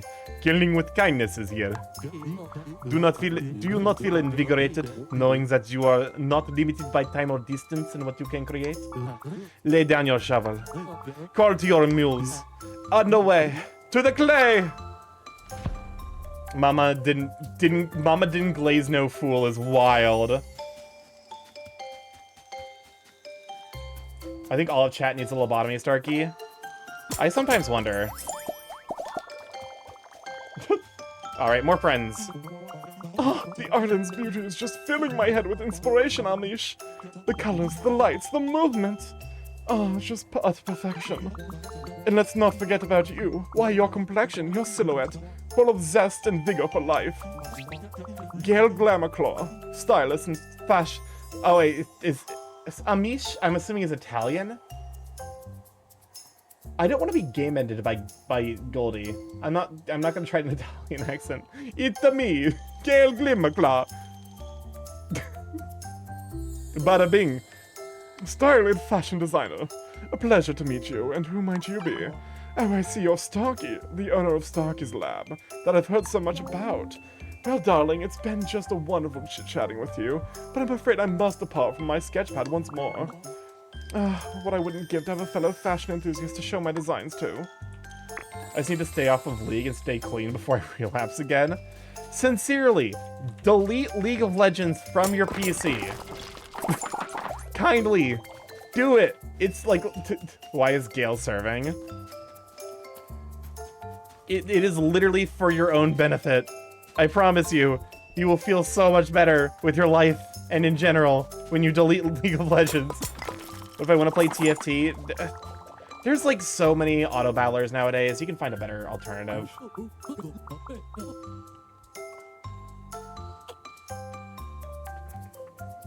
At the end of the day, as the snow melts away. What? Oh, I didn't see you there. I guess when it comes to fight or flight, I'm more of a freeze. The name's Donnie Softwolf. Barbershop ballader, ice cream crafter, and sweet treat enthusiast. That sure is some title I've got for myself.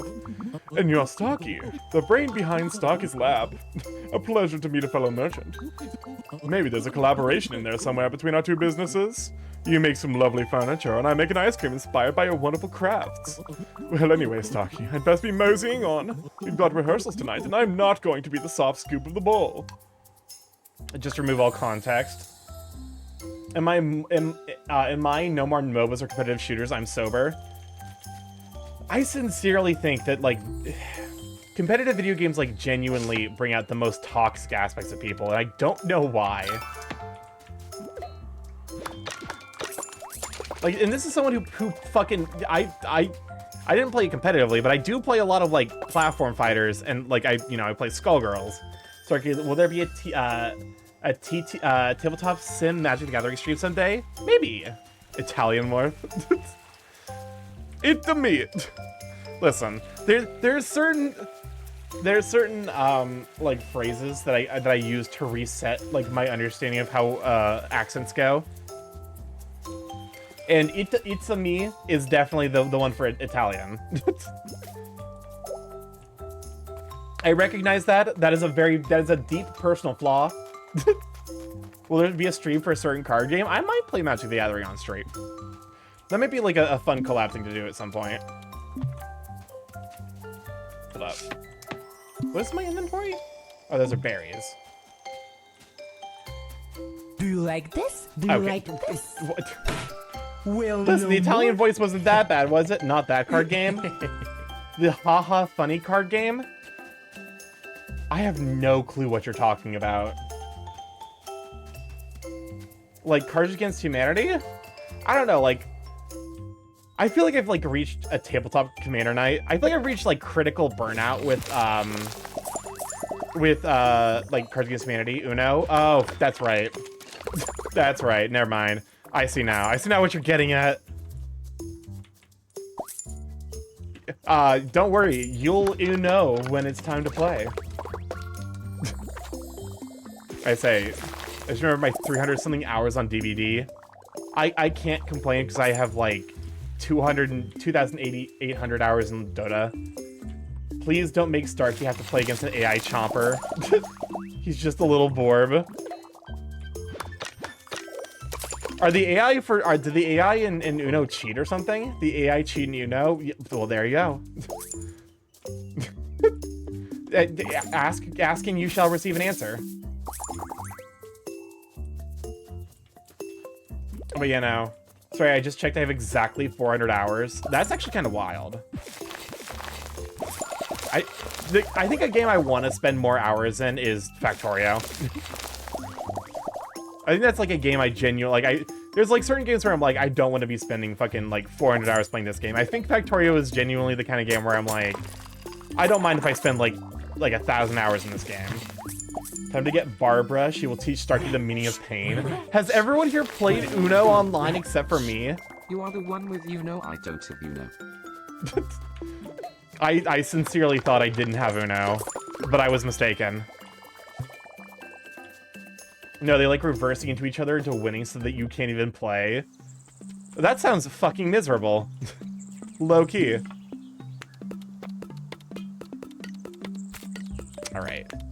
I think, though, that this is a good place to call it. So, yeah, thank you for coming to hang out. Hopefully you guys enjoyed the more comfy, chill, laid-back vibes. Starky, comes with your Xbox. I don't have an Xbox! I'm aware that Uno comes with the Xbox, but I don't have an Xbox. Thank you for the stream. Well, thank you for hanging out. But let's see. Let's see who's live. We just, like... Let me see if there's anyone doing any special events. I imagine Papa's, because Papa was doing like boys' night. Yeah, boys' night with Basil and Shia. Let me see. There's, I won't lie. I'm probably gonna watch like a Skullgirls tournament that happens every Thursday after this. But yeah, good raid to Yoshi. Yoshi's doing Repo with Gurg and Schmirkin. We'd also make a new friend with the... hold up.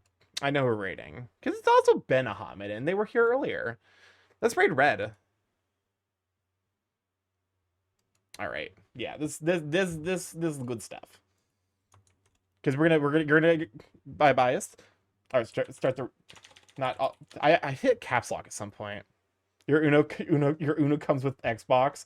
Man, a fucking only. But yeah, let's start the read over to redesign.